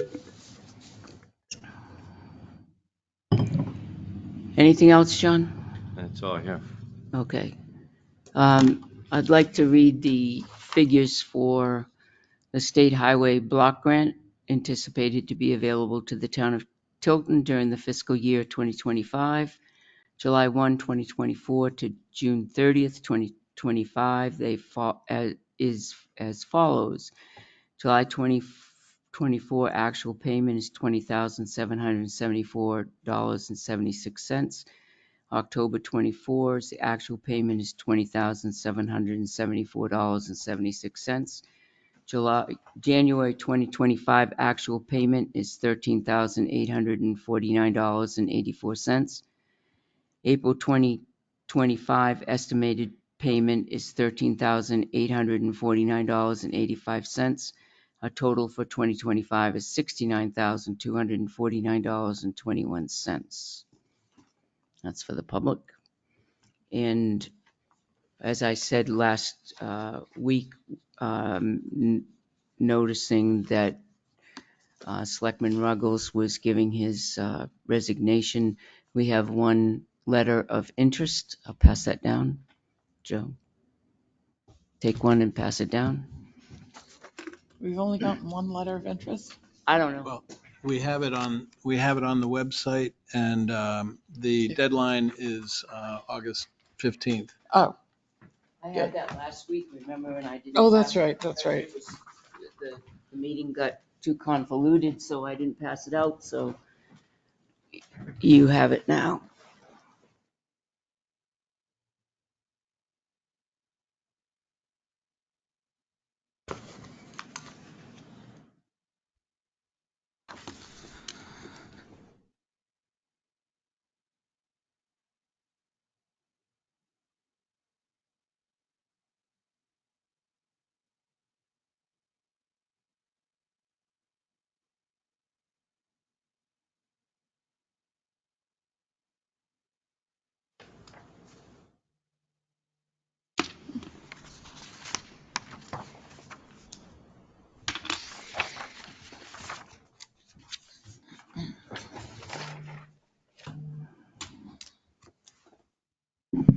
And I didn't have time to make any changes to the sidewalk policy. I'll have it for next week. Did you do it? I did. I have Okay. it for you. We can discuss that tonight. Okay, then great. You want to hold on to that for next week, Joe? Yeah. Does the person that get appointed, do they serve until March, or do they fill out the term of the selectman Serve they're until replacing? March, and then And then in March, they're 2-year term. elected to the remainder of that term? Correct. Well, they can. Well, they could choose I to have a go. little Right. experience with this. Yeah. You serve until March, you're then elected to a 3-year term. No, Well, Yes, I Oh. was. it you depends can which because that was position is open. because the position was over at that time. That person can either fill a 3-year term that's empty Right. or go for the 2-year term that's empty. Well, the position Either or. wasn't over because I'd only not been a selectman for 10 months. 8 months, and she moved. But that term was No, it wasn't. She was elected, and then 9 months later, she resigned her position. And I was appointed until March, and then I was elected to a 3-year term. then you chose the 3-year term. You signed up for the 3-year term and not the 2-year No 2-year term. term option here. There is. I will. There it's not. Okay, don't worry. It's probably I'll get it easiest for to you. explain. Tim that we will- have Tim will look it up. I'll get it. Because it is by law. Right. So, It's Joe, absolutely we by have law. seat 1, 2, 3, 4, and 5. Seat number 4 has been vacated. That term is up in 2027. 2027. So whoever runs that term still stays. It will be up for election 2027. So if somebody wins it, they only win it until the end of that term. And that's how they do it, to keep it a staggered system. Yeah, Not- on the board downstairs, it'll actually say, Board of 3 years or 2 Selectmen, years. 3-year term, Board of And Selectmen, how did I 2-year get term. elected to a Because it three-year was a term? 3-year term that was available. She'd only served for 8 months. Yes, but there was another term that was available. Right. Perhaps So you you could can fill run out for the the 2-year RSA. term or the 3-year term. Got it. That other term that was Alrighty then. available should have been voted on that time. But either or could At that pick it. election. Okie dokie. Next. Tim, if you could answer I- that question. I will. I'll get- Because now I'm really curious. Yep, pretty certain that's the correct thing, but I'll get you the law, yes. Okay, town administrator's report. Great. Alrighty. So it's been a very busy week, a lot of walk-ins, a lot of calls, a lot of requests, and a lot of personnel and other issues to deal with. So unfortunately, I was not able time-wise to send you a report yesterday in advance of today, but it is in your binders and it is under town admin. So if you'd like to turn to that. First of all, the audit, we're just waiting on the final report. And the MS 535, which is the town's audit in state format, is in your to be signed folder. And I have reviewed that along with the audit, which went very well. And so we're ready to submit that to DRA. If you have any questions on it, I can answer that. Our fund balance increased by $160,000 for the town. So we're sitting at roughly $900,000 of unassigned fund balance, a total of almost $1.4 million of unassigned and other fund balances that are committed. So capital reserves, that sort of thing. The budget is underway. I'm just going to go through a few of these items. DPW and admin budgets are complete. I'll be meeting with the chief tomorrow and we'll start work on his, which we should be pretty well complete with everything that we have control over. We'll still be waiting on some numbers coming in from outside agencies and other vendors. But otherwise, the budget's coming together very quickly and it's looking very good. I did hear from McFarland Johnson today. They had hoped to send their estimate by the end of day yesterday, and they told me it was still in review, but they expected to send it tomorrow. And once I have that, I will forward that on to the board. That's for Academy Street. And for Morrison Avenue, Director Dow is set to meet with the board on the meeting of the 15th. And he will have a representative from R&D Paving present to discuss their assessment of Morrison Avenue and also the quote that they provided to fix it based on the requirements that Director Dow gave them. And so he'll also have information for you regarding Porter Paving and their response as well. As far as Best Pocket Park goes, there's one question here, which is DPW did a lot of work there. They dug, they found that there's a sonotube with a foundation. There's part of the granite post is buried into that. But they've determined if we go granite, it's going to take 6 to 8 weeks before we get the post. It's a 12-foot post. It'll cost $950 and $120 worth of concrete thereabouts to finish the job. And they'll have to also provide a sonotube for that. But the other option that they suggested was to see if the board wanted to go with something that would be quicker to get the sign back up more quickly, which is 8x8 pressure treated posts. So they'd remove the other granite post and put in 2 8x8 posts, same height, and put the sign up. So that's a question for the board. I would not be in favor of 8x8 pressure treated. I don't think it's going to look right. I think Nice we'd go look. back to the granite, and I think that's our welcome into Tilton. We should be prideful of that sign. So we're probably looking at the fall then, and if that's a consensus, Board? by the time we get the granite. What does everybody else think? Yeah, either or some type of composite, or, sometimes they make a cement post that has rebar in it and all that, that looks exactly like concrete. I mean, like granite. But concrete that looks like concrete. Go figure. Technology. Thanks, guys. You caught that. I was seeing if you'd catch it. Yeah, or go with the granite. Granite. Granite. Joe? Granite. Granite. I'll go with Okay. granite. All right, very He's good. shaking his head. And then we've received the crosswalk signs. However, the DPW is still going to meet with the chief in terms of the placement, but it's a little more involved, the installation of these.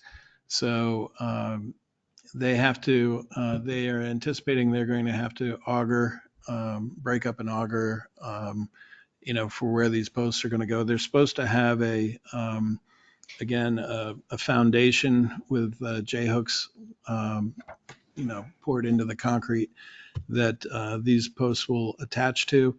And there's quite a bit of discussion, but for them to be able to plow in the wintertime, one idea might be to almost have a manhole cover that if they remove the crosswalk sign, that they have some sort of means of covering where it is, so that it's a flat base. That's if they remove them. Otherwise, they just have to plow around them. There's a lot of questions, so they're hoping to get some help from the vendor. But the bottom line is these are not going to go up very quickly, according to Director Dow. Don't they have one in Northfield? Oh, town hall, Right by Town Hall. Is that the same thing? Chief, go ahead. You had your hand up. Yeah, it's not the same. These are a lot higher. Yep. We've constructed there. Oh, Okay, Joe, go ahead. When we bought these things, nobody said, how do you hook them into the sidewalk? They don't sell it as a complete kit. This is all of a sudden a big surprise that these need to be latched down. Why are we waiting till now to do this? Duh. We've got the post, but we can't put them up because nobody said anything about the way to put them up. sounds like a sonotube. It sounds like it will probably be a sonotube in each one. Yep. Just Yeah. dig a hole, stick a And- sonotube in. and- I'm J-hooks. totally Pour- good with that. pour the but concrete we're and the talking J-hooks. J-hooks and Yep. latches and Oh, that's The just J-hooks do. that's just a type of hardware. It's That's not, specific hardware to the post. But I'm just relaying to you that, and I don't know if it was discussed or not when the board decided to do this, but the devil's always in the details, and that's where we are. We're at the details. yeah, everything So needs. an it'll get installation. sorted out. I'm glad he's paying attention to them. They Yeah, need to be put in right. It'll get And sorted sounds out. like that's what he's going to do. And in any case, he'll be here at your 8:15 meeting. So if you want to ask him questions about that, and he may have some updated information on that. So in any case, getting on to the business at hand, in your binders, I have a number of things that I worked on, which was the school district and town's MOU, the memorandum of understanding. So that is in your for review. So this is the mutual support waiver of fees and costs memorandum of understanding. And it specifically outlines the district facilities and the town fees, and that it's a mutual fee waiver. So the town agrees to waive all permit fees associated with district facilities located within the town of Tilton, and district our town agrees to waive all permit fees associated with district facilities, and district agrees to waive all use fees and costs for town election and town meeting events held at district facilities. So you can read through this. It's, if you want to look at it over now, it's pretty simple, pretty basic.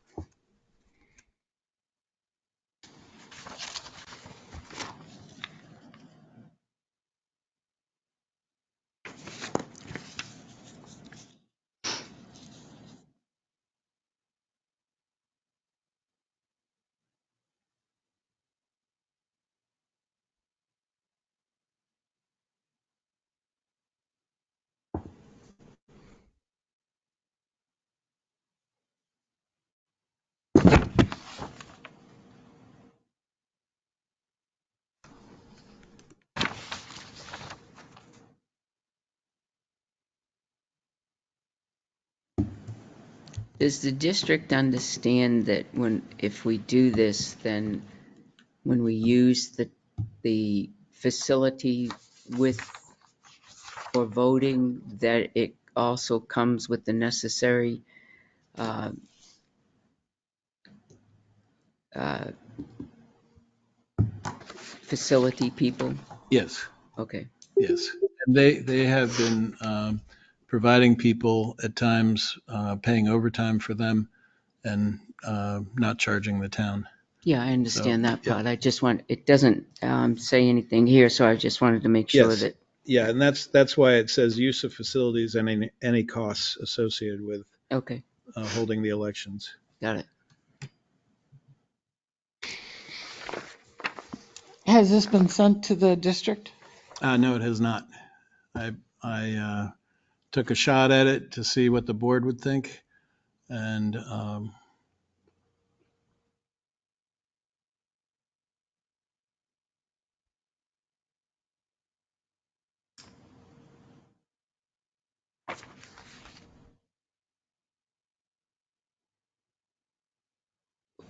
Do they need this this week? no, but I would be interested in any feedback from the board. I like to get things did.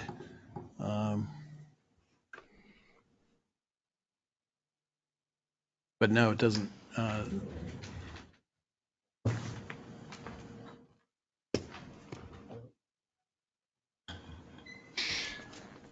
Looks fine to me. It's just what we asked for.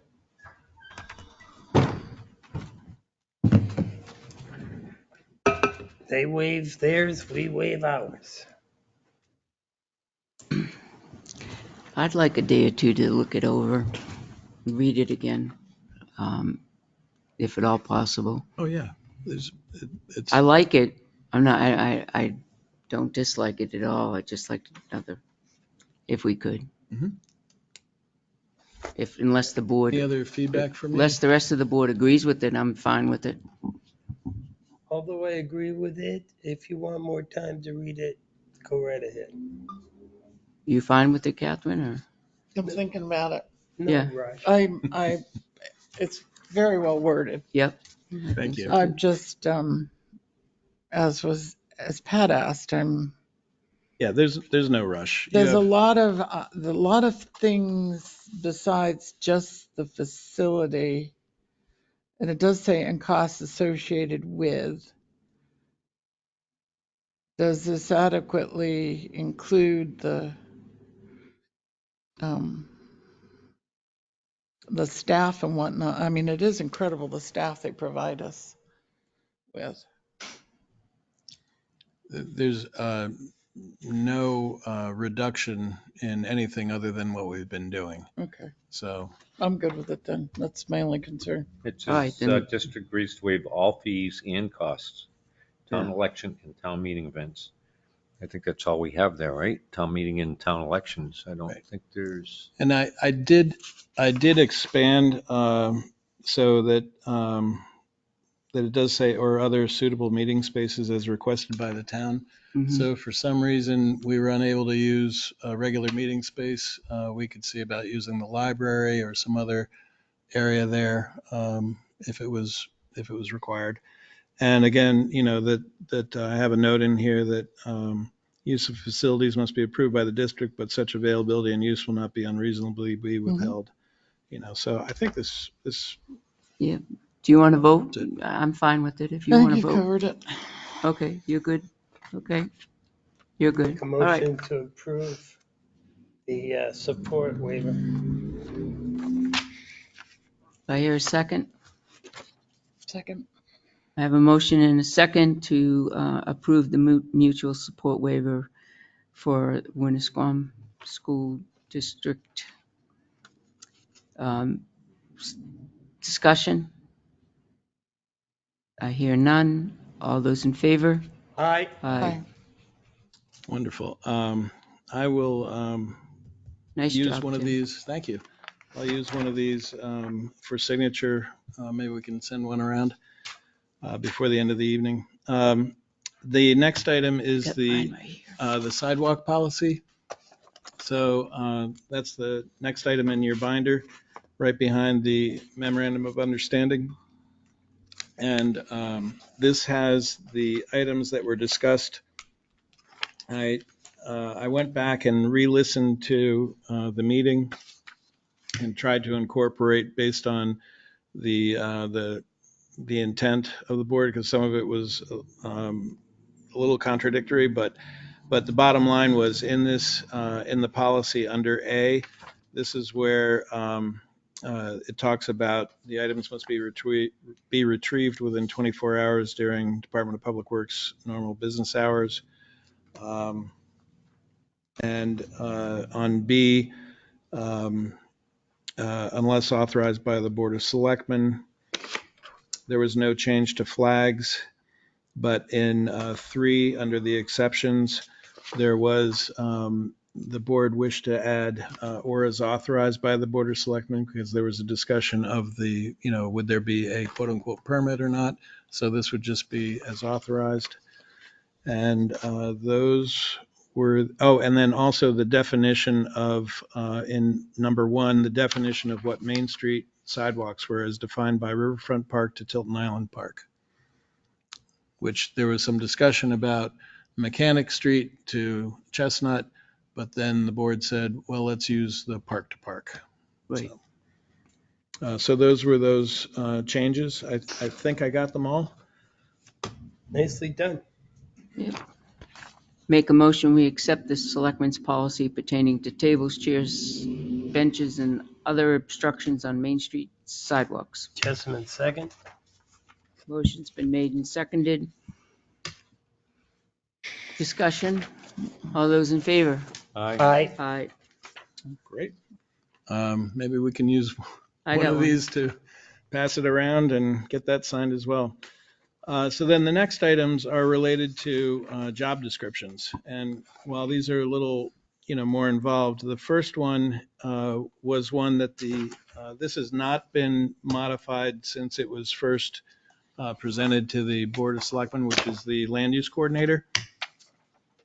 And this was one that had been kind of pushed out a couple of times to be reviewed. And so I don't know if the board wants to take this on at this time, or Have you been over this, Pat? Yeah, pretty much I've been over it. Yep. Is there The only- anything that you would add or subtract? I think the only thing that we should really be cognizant of is that we have not hired code and health, so I think that the land use coordinator still remains as code. So this doesn't, you still have verbiage in here that,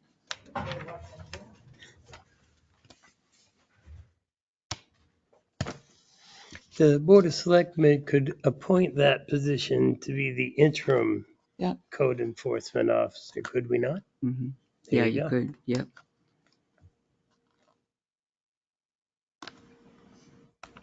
That would be my only concern, other than that. And then I'm thinking there's no Well- sense in kicking this down the road. And Well, one of the things I had a question about is, it says, between all land use boards and or town ordinance, including notification of Conservation Commission of any wetland, shoreline, or groundwater district impacts. Well, there's also other things that are concerned with Conservation Commission other than wetlands. It doesn't have to do with just water. There's wildlife corridors, there's light impacts, and other species and stuff like that. And we had I can't remember how it was worded, that all permits would just be sent to all boards. So if they had any comments, they could just speak up or just don't comment. We did say that. Doesn't that cover it up? Oh, no, that says site plan subdivision applications, the top. Where are you at, the second I'm page, looking, John? the first page, third paragraph up from the bottom.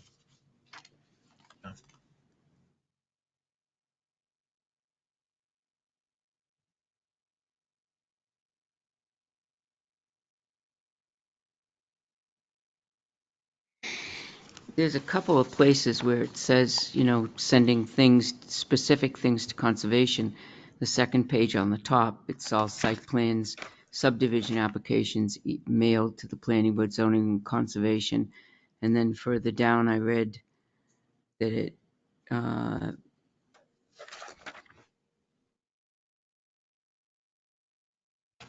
in the conservation.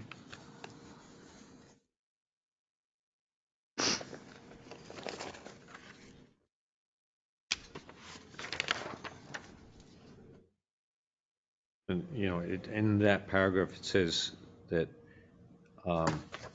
attends, and then it says communication between all land use boards and notification of Conservation Commission. I think it needs to have communications with Conservation Commission, not just on wetlands, there's other things.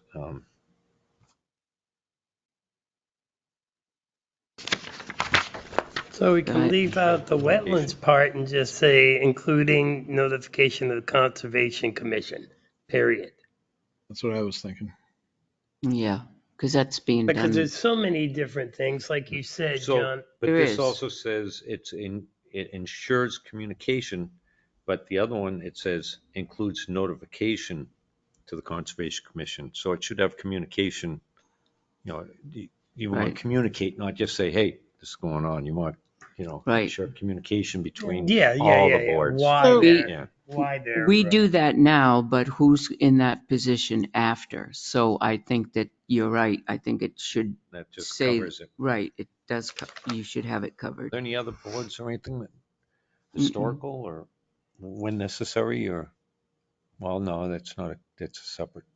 Well, the It's not even sewer commission. commission is notified. Right, sewers A lot of the notified. time, the sewer commission would have no interest in these Sewer things. commission is very integral part of the planning and developing of I large agree, products. but not up on Lancaster Hill Road, Well, just as a for instance. right, well, so we have a huge project going up on, Yeah. that doesn't have sewer right now, on Manville Road. It's $50 million project coming up. Johanna's been a part of that, scoping meetings right along because they're bringing sewer up. So she needs to be a part of that meeting. When are they doing that? Just out of curiosity, That's, to be determined. it's been a conceptual. We've been meeting with the developers. It's a pretty defined project right now, and they're ready to come to zoning and planning shortly. Could I make a recommendation on the wording of that, on that first page? So ensures communication and notification between all land use boards, and then in parentheses, list them, planning board, zoning board, conservation commission, and end parentheses, as required by RSA and or town ordinance, period.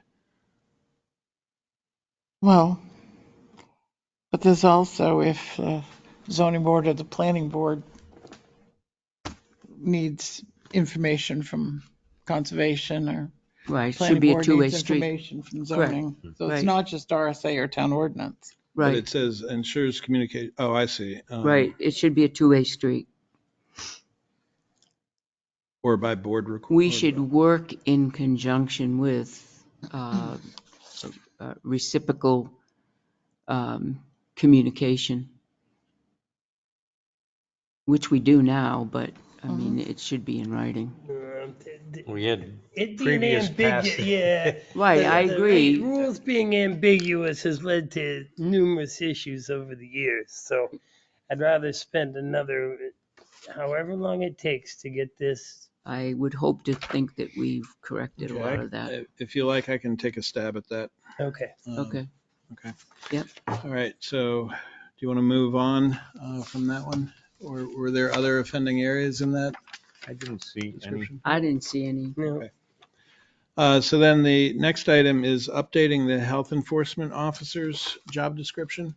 So, so in your packet, you're going to see one that includes a combined health officer and zoning code enforcement officer. You can almost call it a compliance officer, for health and zoning. But then there's also the option of just when you hire someone to do the job, here are your two job descriptions. Here's the one for health and here's the one for zoning code enforcement. So I've got every option here available to you. This one happens to be the health enforcement officer. And the only change to the existing one that's in here is under other duties and responsibilities, and it pertains to the Housing Standards Board. Participates as a board member of the Town of Tilton Housing Standards Board and performs the duties and responsibilities requisite as a member of the board. Responds to requests by the Housing Standards Board from time to time. So that's at the bottom of page 2, the last bullet. Otherwise, everything is as it is in the existing health officer job description. Catherine, have you And looked at this? that's probably going to I haven't need looked at this one. That's probably going to need Catherine to write that last bullet on page 2. I do take that back. Under licensing and certification, I understand there is now a certification required. So I just put if required by the state of New Yep, Hampshire. as an online test. Otherwise, those are really the only differences. Everything else is verbatim from the existing health officer job description. Well, and it should say health officer, not health enforcement officer, because the state refers to us as health officers. That's what I thought. The old one Yeah, had enforcement. it so did. I'll get rid of that. Thank Okay. you. Mhm. The only thing I'd add to that bullet on the second page is that the health officer is responsible. You're going to make the language better, but the health officer is responsible to carry out the housing standards ordinance, inspections, et cetera, et cetera. Of course, it's done in conjunction with life safety and building inspector.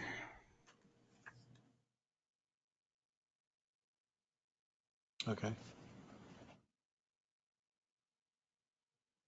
Under physical exertion, work may require the use of protective devices, but it doesn't say anything about hard hats.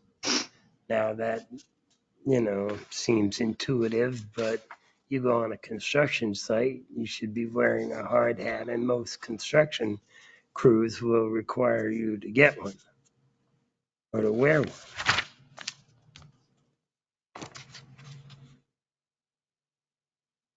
Okay. So, Jim, I have a question. The licensing certification, should we have obtain and maintain? Obtain and maintain. Yeah.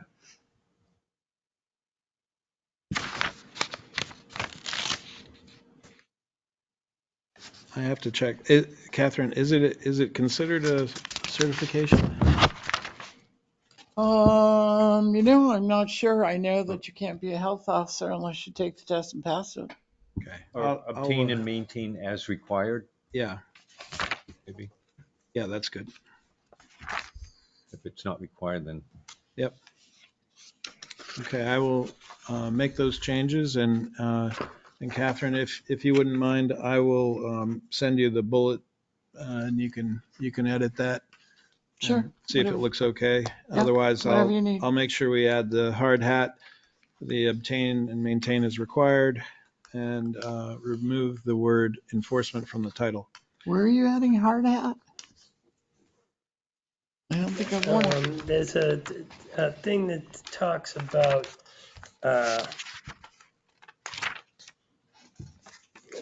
things you have to use, equipment, gloves, goggles, and what have you. I just wanted to add hard hat to it. Yeah, and it should say, et cetera, or not limited to. Right, okay. There you go. Because I could sit here and list off a Might bunch be of a things. colorful vest or something. I mean, there are things. Well, gloves are a big one. Gloves are a big one. And it doesn't say anything about gloves. Yeah, it does. That's just for the health officer? Yes, that's just the health officer. So the next one is for the zoning code enforcement officer. Do you prefer a title to shorten some of these? Compliance? Does the board like the word compliance? No? All right. All right, we'll stick with enforcement officer on this one, oh, you mean compliance and then enforcement? right. Same Either- difference? either way. Okay. If you want to change it up. That position is a sworn officer, is it not, with a badge and everything, as is the health department. So they do enforce. What do they Hey. enforce? They do Compliance. enforce. They enforce compliance, whatever it is, Yeah. they get badges. They Zoning enforce. boards. I know you're thinking we don't Either need no stinking badges. So in any case, so we'll leave it as it is here. So what I did was in one of your former meetings, in fact, the next job description is the one where I combined health and zoning code enforcement. And so given the fact that it would be more flexible to have two job descriptions for the one person that's hired, so that it describes them individually for the function. So it's preserving the job description to the function and not to, hey, this person has these qualities, so we're going to make their own job description for them, but we'll never find another person that can do both of these. So this recognizes the individual functions. So you just looked at the health. This is the zoning code enforcement one that I stripped out this from the one I had done that combined them.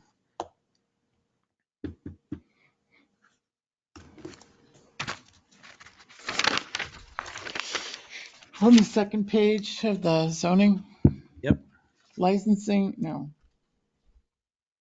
Yeah, licensing and certification. Knowledge of housing or zoning enforcement.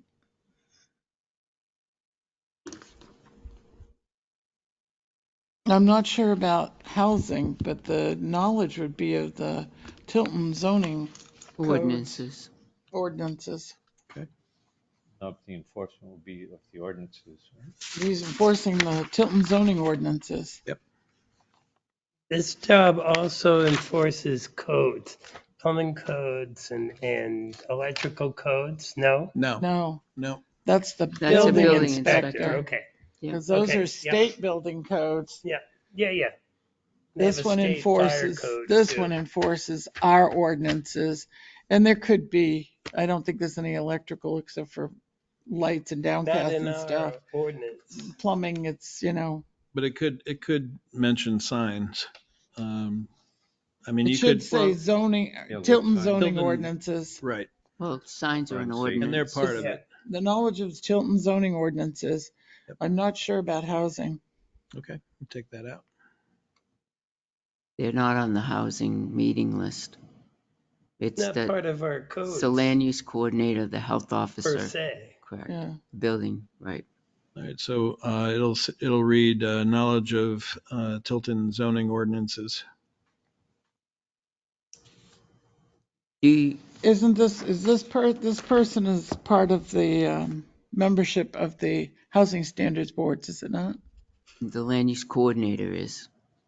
Yeah, The zoning code enforcement officer isn't? I don't think so. Well, that can be changed I because don't, I'm asking because I don't. At the, this point, none of those things So are it- zoning codes, are they? so at this, Or are they? but Catherine, the code enforcement is currently the land use coordinator. So Right, when but- we did the housing ordinance, it included the land use coordinator, which was the code enforcement. So No, we- because Al was code enforcement at the time.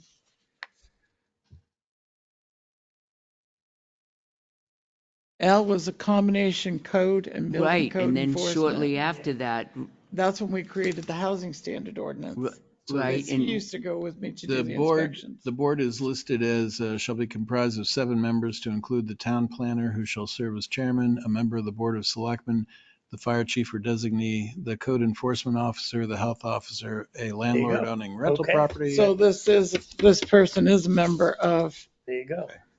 the housing Yep. standard boards. Does it say that in here? No, it doesn't. No, Okay, I'll make sure to add it. because I didn't know if it was specific to this. it'd be nice to hire one then. Because now you have the same one as 2 in 1 function. Yep. Not that I'm in any hurry, but the other thing is, having had a similar position for 5 years under desired minimum, oh, you said desired, so that really leaves the door open. Never mind. And then we have been known to hire people with less experience than 5 years. Right.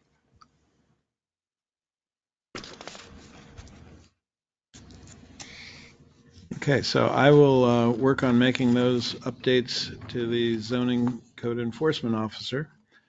I would recommend that you bypass the next one, which is the Town of Tilton job description for health and zoning, since we'll do the individual ones in place of that. So then the next job description is the building inspector. And this was updated to remove some of the language relating to zoning code enforcement.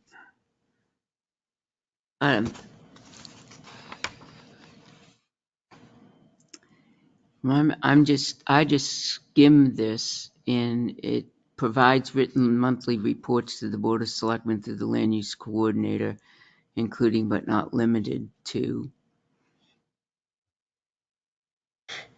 Right now, the land use coordinator submits the report.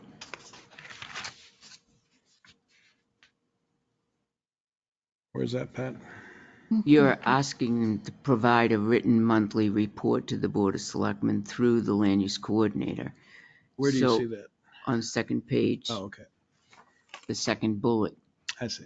Yep. But you just kind of coordinate a written monthly report with the Board of Selectmen through the land use coordinator, something on that idea, because he coordinates the numbers with how many building permits. Well, perhaps it should just read that provides written monthly reports to the land use coordinator, including but not limited to, because it is your report that then is provided with all that information. I get it from the land use technician, not the building inspector. Okay. The land use technician is the one that keeps the information generated from the building. True. You know what I'm saying? Mm-hmm. So that do you she's wanna the keeper. remove- She's the keeper of the database. Do you want to remove that bullet then? I would say that yes, because he doesn't. I mean, in 12 hours a week that we have him, it's not Right. right. And then the next bullet, attends meeting of the Tilton Planning Board and Zoning Board of Adjustment as requested by the boards to offer interpretation of local and state zoning and building codes. I'm not sure that that's necessary because the land use coordinator does that.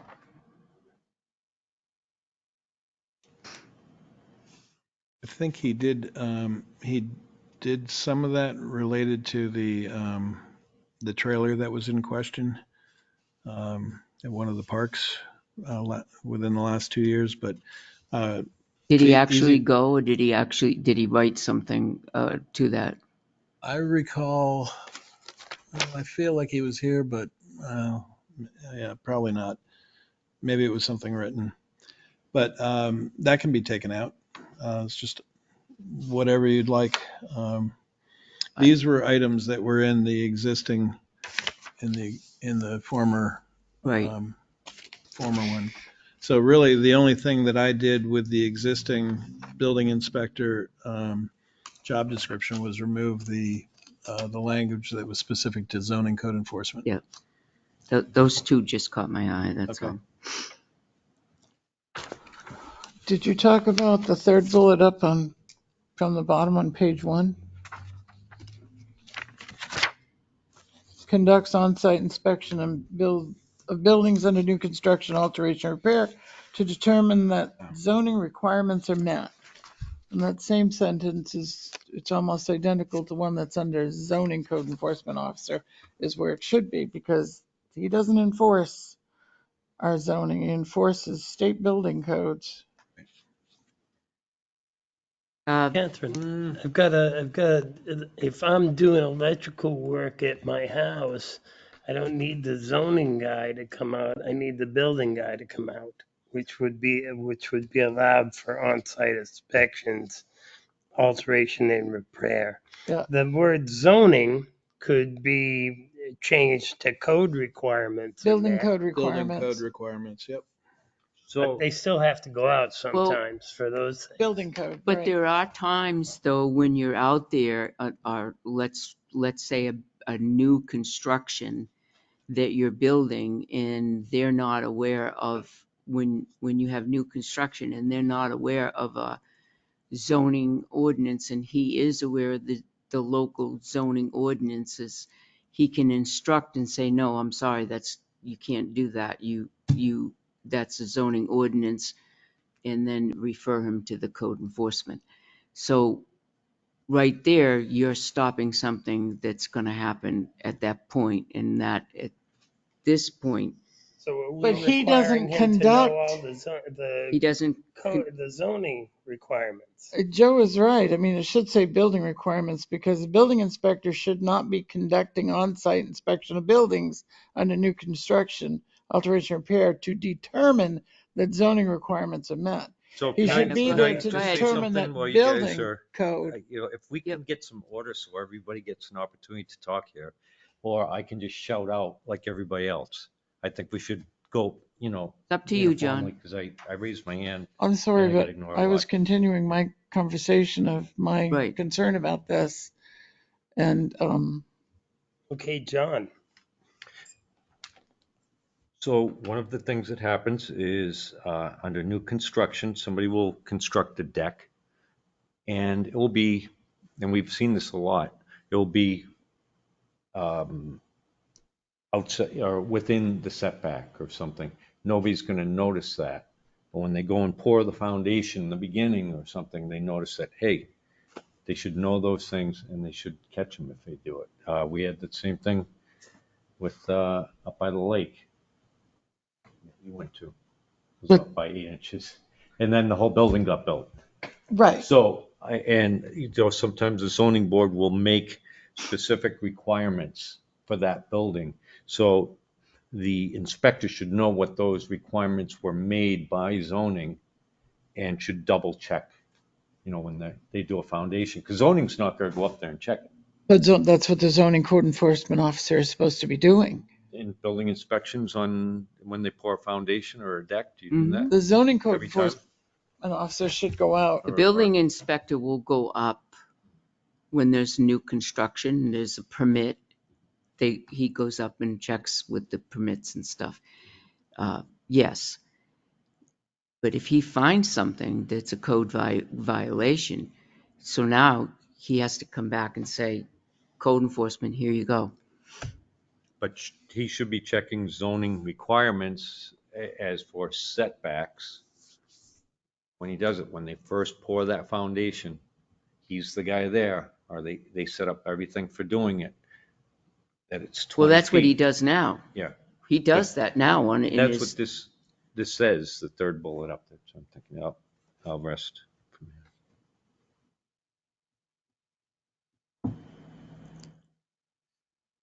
That's part of his job when he goes up there to make sure that that they are doing it according to the plan and also according to the setbacks, which are according to the zoning part of the job. It overlaps, I think, with zoning and code, so a little bit, but not into the nitty gritty like you're getting into, Catherine, like if it was Well, a zoning violation that doesn't reflect on building. I suggest some language that, that third bullet up from the bottom, alteration or repair to determine that building code requirements and zoning setback requirements are met. that would be good because that is important. I know what John is saying. It's a double check. And it's, Back or height? yeah, it is important. I was just concerned because that same sentence is in zoning code enforcement. So it's like, who's Yeah, on first? You know? Because I don't think that it's just, I do not, and I'm really adamant about this, I do not believe that it's just setbacks because look at the picture that I sent out to you last week, and I will keep sending it out as much as I can because it really angers me that Lakewood Drive is able to build, and I don't know how they got away with building it, but look at what we have down there that are almost 40 feet high and 3 feet from each other. That's So lack of zoning. it is, enforcement. and that is part building and zoning violations, period. Are they building in a footprint? No, they're building out of a footprint. One building is within a footprint, but the height And it is, was allowed, right? If not, Nobody stopped it. We have It's not boards too late. that are supposed to go through Building is these up. things. yep. It's John, not there's too no late. paperwork. It's not too late. If somebody builds, well, I don't Oh, know it if is track- too late. No, it's So, not. If somebody blatantly violates it, you don't, I'm you kind of tell with them, you. hey, fix it. May I ask, what I just read, would that suffice for that bullet? Works for me. Can you read again? Sure. Just, I'll start partway through that sentence. Alteration or repair to determine that building code requirements and zoning setback requirements are met. Still Mm-mm. saying more than setback. it's more than It's height. setback because it's height as well, Setback Tim. and height Yeah. requirements. Okay, got it. Or, You want the I mean, building in the all- right We place. have I don't think we should. Don't we have a guy that's supposed to be checking that already?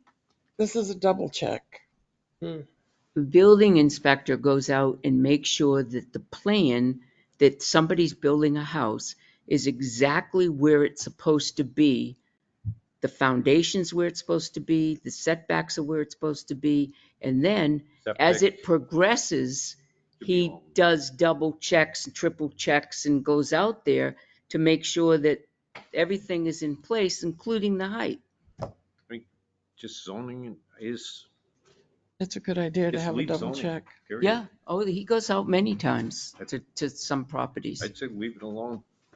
So I Double will, checks is good. I'll make the change to that first page. I'll remove bullets 2 and 3 from the second page. And Joe, I'll make sure we add hard hat to the next to last paragraph that talks about the gloves, boots, goggles, gowns, masks. But it does not And, mention a hard hat. Please add Y Tilton in there somewhere. 'Cause I like that. And you're going to put not limited to with the hard hat, right? Not limited to. Because could- there's a lot more. Could Yep. be hearing, Oh, could this, be. yeah, this, Yep. No, there's a whole laundry list for that one. yeah. So that was the last of the job descriptions. And That brings me to the end of my report. Okay. What Thank you very about much. the RFP? Yes, thank you for reminding me. In your review, last week I had provided the board, as requested, with a request for proposal draft for assessing services, and that is it's supposed to be in here. Let me see.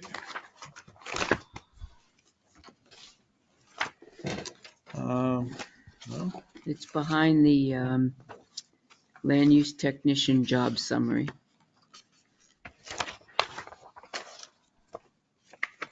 And before the HVAC estimate. let's see. Oh, so that must be in the Review. Oh, I've the already review. read this. We usually read these in when we get these. No, we We haven't. always have before. We got That was to the Board of Selectmen. There was a woman who wrote a thing just recently that we didn't read into to the the Board of Selectmen, a letter to the Board of Board of Selectmen. Selectmen. We don't recognize those. We don't necessarily read them into the record. So yeah, the RFP is in as just where Pat said it was. And you'll see that there is further back in your books copies of the current agreement with Avatar. The changes that I made to this, aside from the dates and noting, the cyclical dates in here, updating all that, I also provided a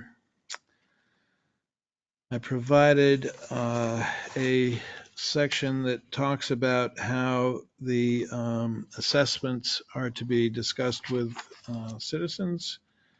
I'm looking for that in here somewhere. Face to face? Yes. I don't know, we went to phone calls.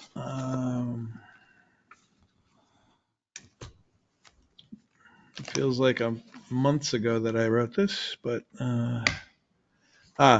so under other on page 3, the last bullet item after performance bond talks about the contractor will include an appropriate number of days to meet with property owners in person in town hall when there are questions or concerns regarding the property owner's new assessments. Very good.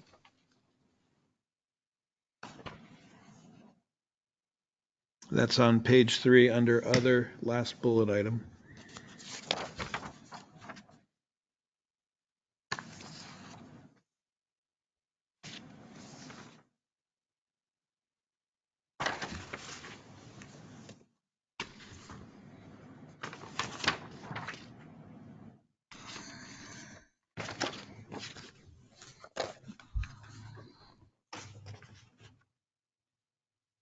Do you have a list of companies to send it to?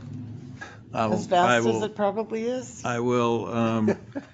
There aren't many. There's not that many. I found and- 4. And sending it out doesn't mean they respond or send it back. I think Well- they're all in the same kind of boat Yeah. with. At least we've done our due employees. diligence.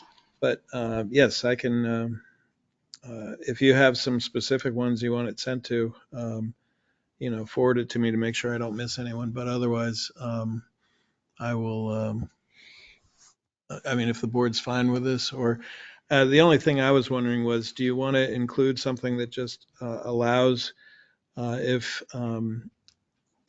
citizens aren't able to meet with them in person, that the contractor will make themselves available by phone?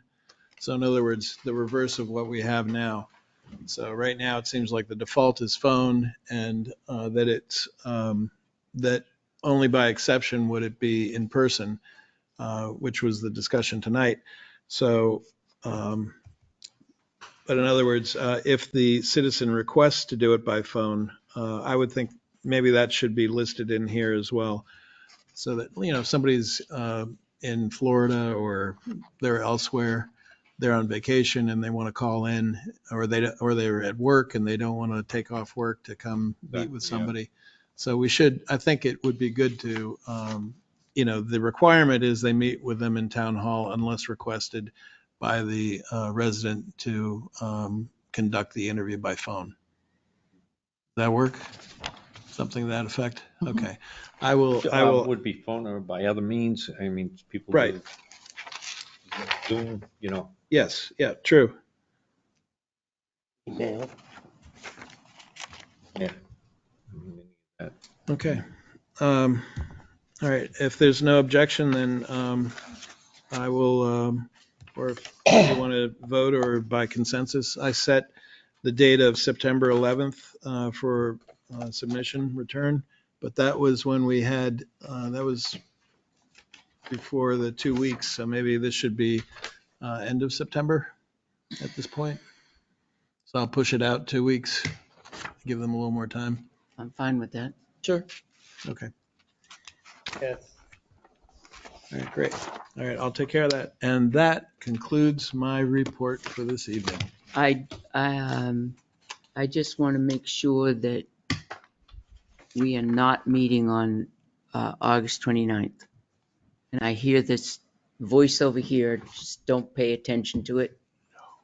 I just want to make sure we're not meeting on the 29th. We're not? First and third Thursdays, right?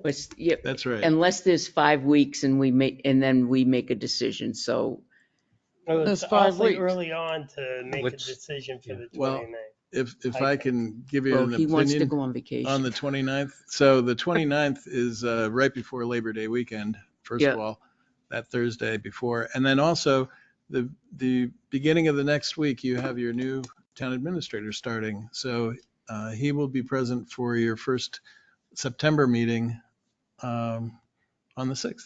Oh, good for you. Tim, So when are we meeting in Well, August? Right. The 15th. And you'll be meeting on the 14th briefly. At 5:00. I mean, the Okay. 29th is, if I know. necessary, I know. something, emergency comes up or we have to sign It's getting something or late. whatever, we could do it. I heard you say something about next week. We're off next week, right? yeah, we're Yeah. off The next 14th. week. Yeah, All right. After the 14th. 15th, our next 14th. meeting would be next September 5th? next meeting is the 15th, Right. and then we're off for the rest of the month. So you can have a nice vacation, Tim. I was just teasing. Not him. about me. Yeah. Oh, yes, it is. All right. So we are not meeting on the 29th unless there's a huge emergency and then we call them back from vacation. Good enough. He I'm can not Zoom going in. anywhere, so Oh, I thought you were in Switzerland, you said. no, No, okay. I wish. All right. Is there any more issues or concerns to come before us in a public meeting? And I noticed John's here tonight with us. Do you have any questions about how the meetings run or what we're doing or anything? Nothing? Welcome. John's here to observe. John Hanson from Lakewood. He's From where?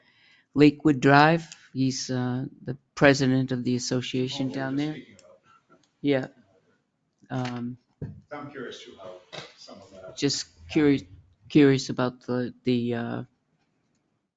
how the select board runs. I just asked him if he's here to speak with the board, and he said no. He's just here to. Can we nominate Observe. him for something? Yeah, nominate him for a board. Ever wanted to be on a board or What do we got? What do commission? we got here? Gotta Well- do a vacancy somewhere. It's Yeah, nice we'll to find see one. somebody new in the audience that Yes. is concerned about Tilton. And by the way, John lives next to those ungodly houses that you see. So I'd like to get back to that. Well, we can Something- get in a non-public, we can get back to that Okay. if you'd like. Okay. All right. Having nobody, is anybody online? No. At this time, that I would like to make a motion to go into non-public per RSA 91A:3(2)A, the dismissal, promotion, or compensation of any public employee, or the disciplining of such employee or investigation of any charges against him or her, unless the employee affected has a right to public meeting, and 2, request that the meeting be open, in which case the request shall be granted. And stay by because when we come back, we'll have an announcement. Jessamine, second. A motion's been made and seconded. Roll call vote. Jessamine, yes. Scanlon, yes. Dawson, yes. Constantino, yes. I'm This ready. conference will now be recorded. Welcome back, everybody. I'd like to make a motion to seal the minutes of August 1st, 2024, because the reasons justifying the need for the non-public session still remain permanently. Second. Jessamine, second. All those in favor? Aye. Aye. Aye. Okay, and we do have an announcement to make. We have made a decision, and we have appointed Scott Hilliard as our new town administrator for the town of Tilton, and his start date is September 3rd. So we welcome him on September 3rd. Everybody can come and visit, say hello. He is obviously a welcome face to many of us here in Tilton and Northfield. So Should we mention Tim's promotion? oh yeah, go ahead. I'd like to announce that Mr. Tim Pearson has been appointed Assistant Town Administrator, and it's well deserved. Yep. Woohoo. Thank you very much, Tim. Yep. Thank you. Nice job, Tim. And I have one last thing. Any other business to come before us? Just this one last thing. I think. Motion to adjourn. Second. There you go. All those in favor? Aye. Aye. Aye.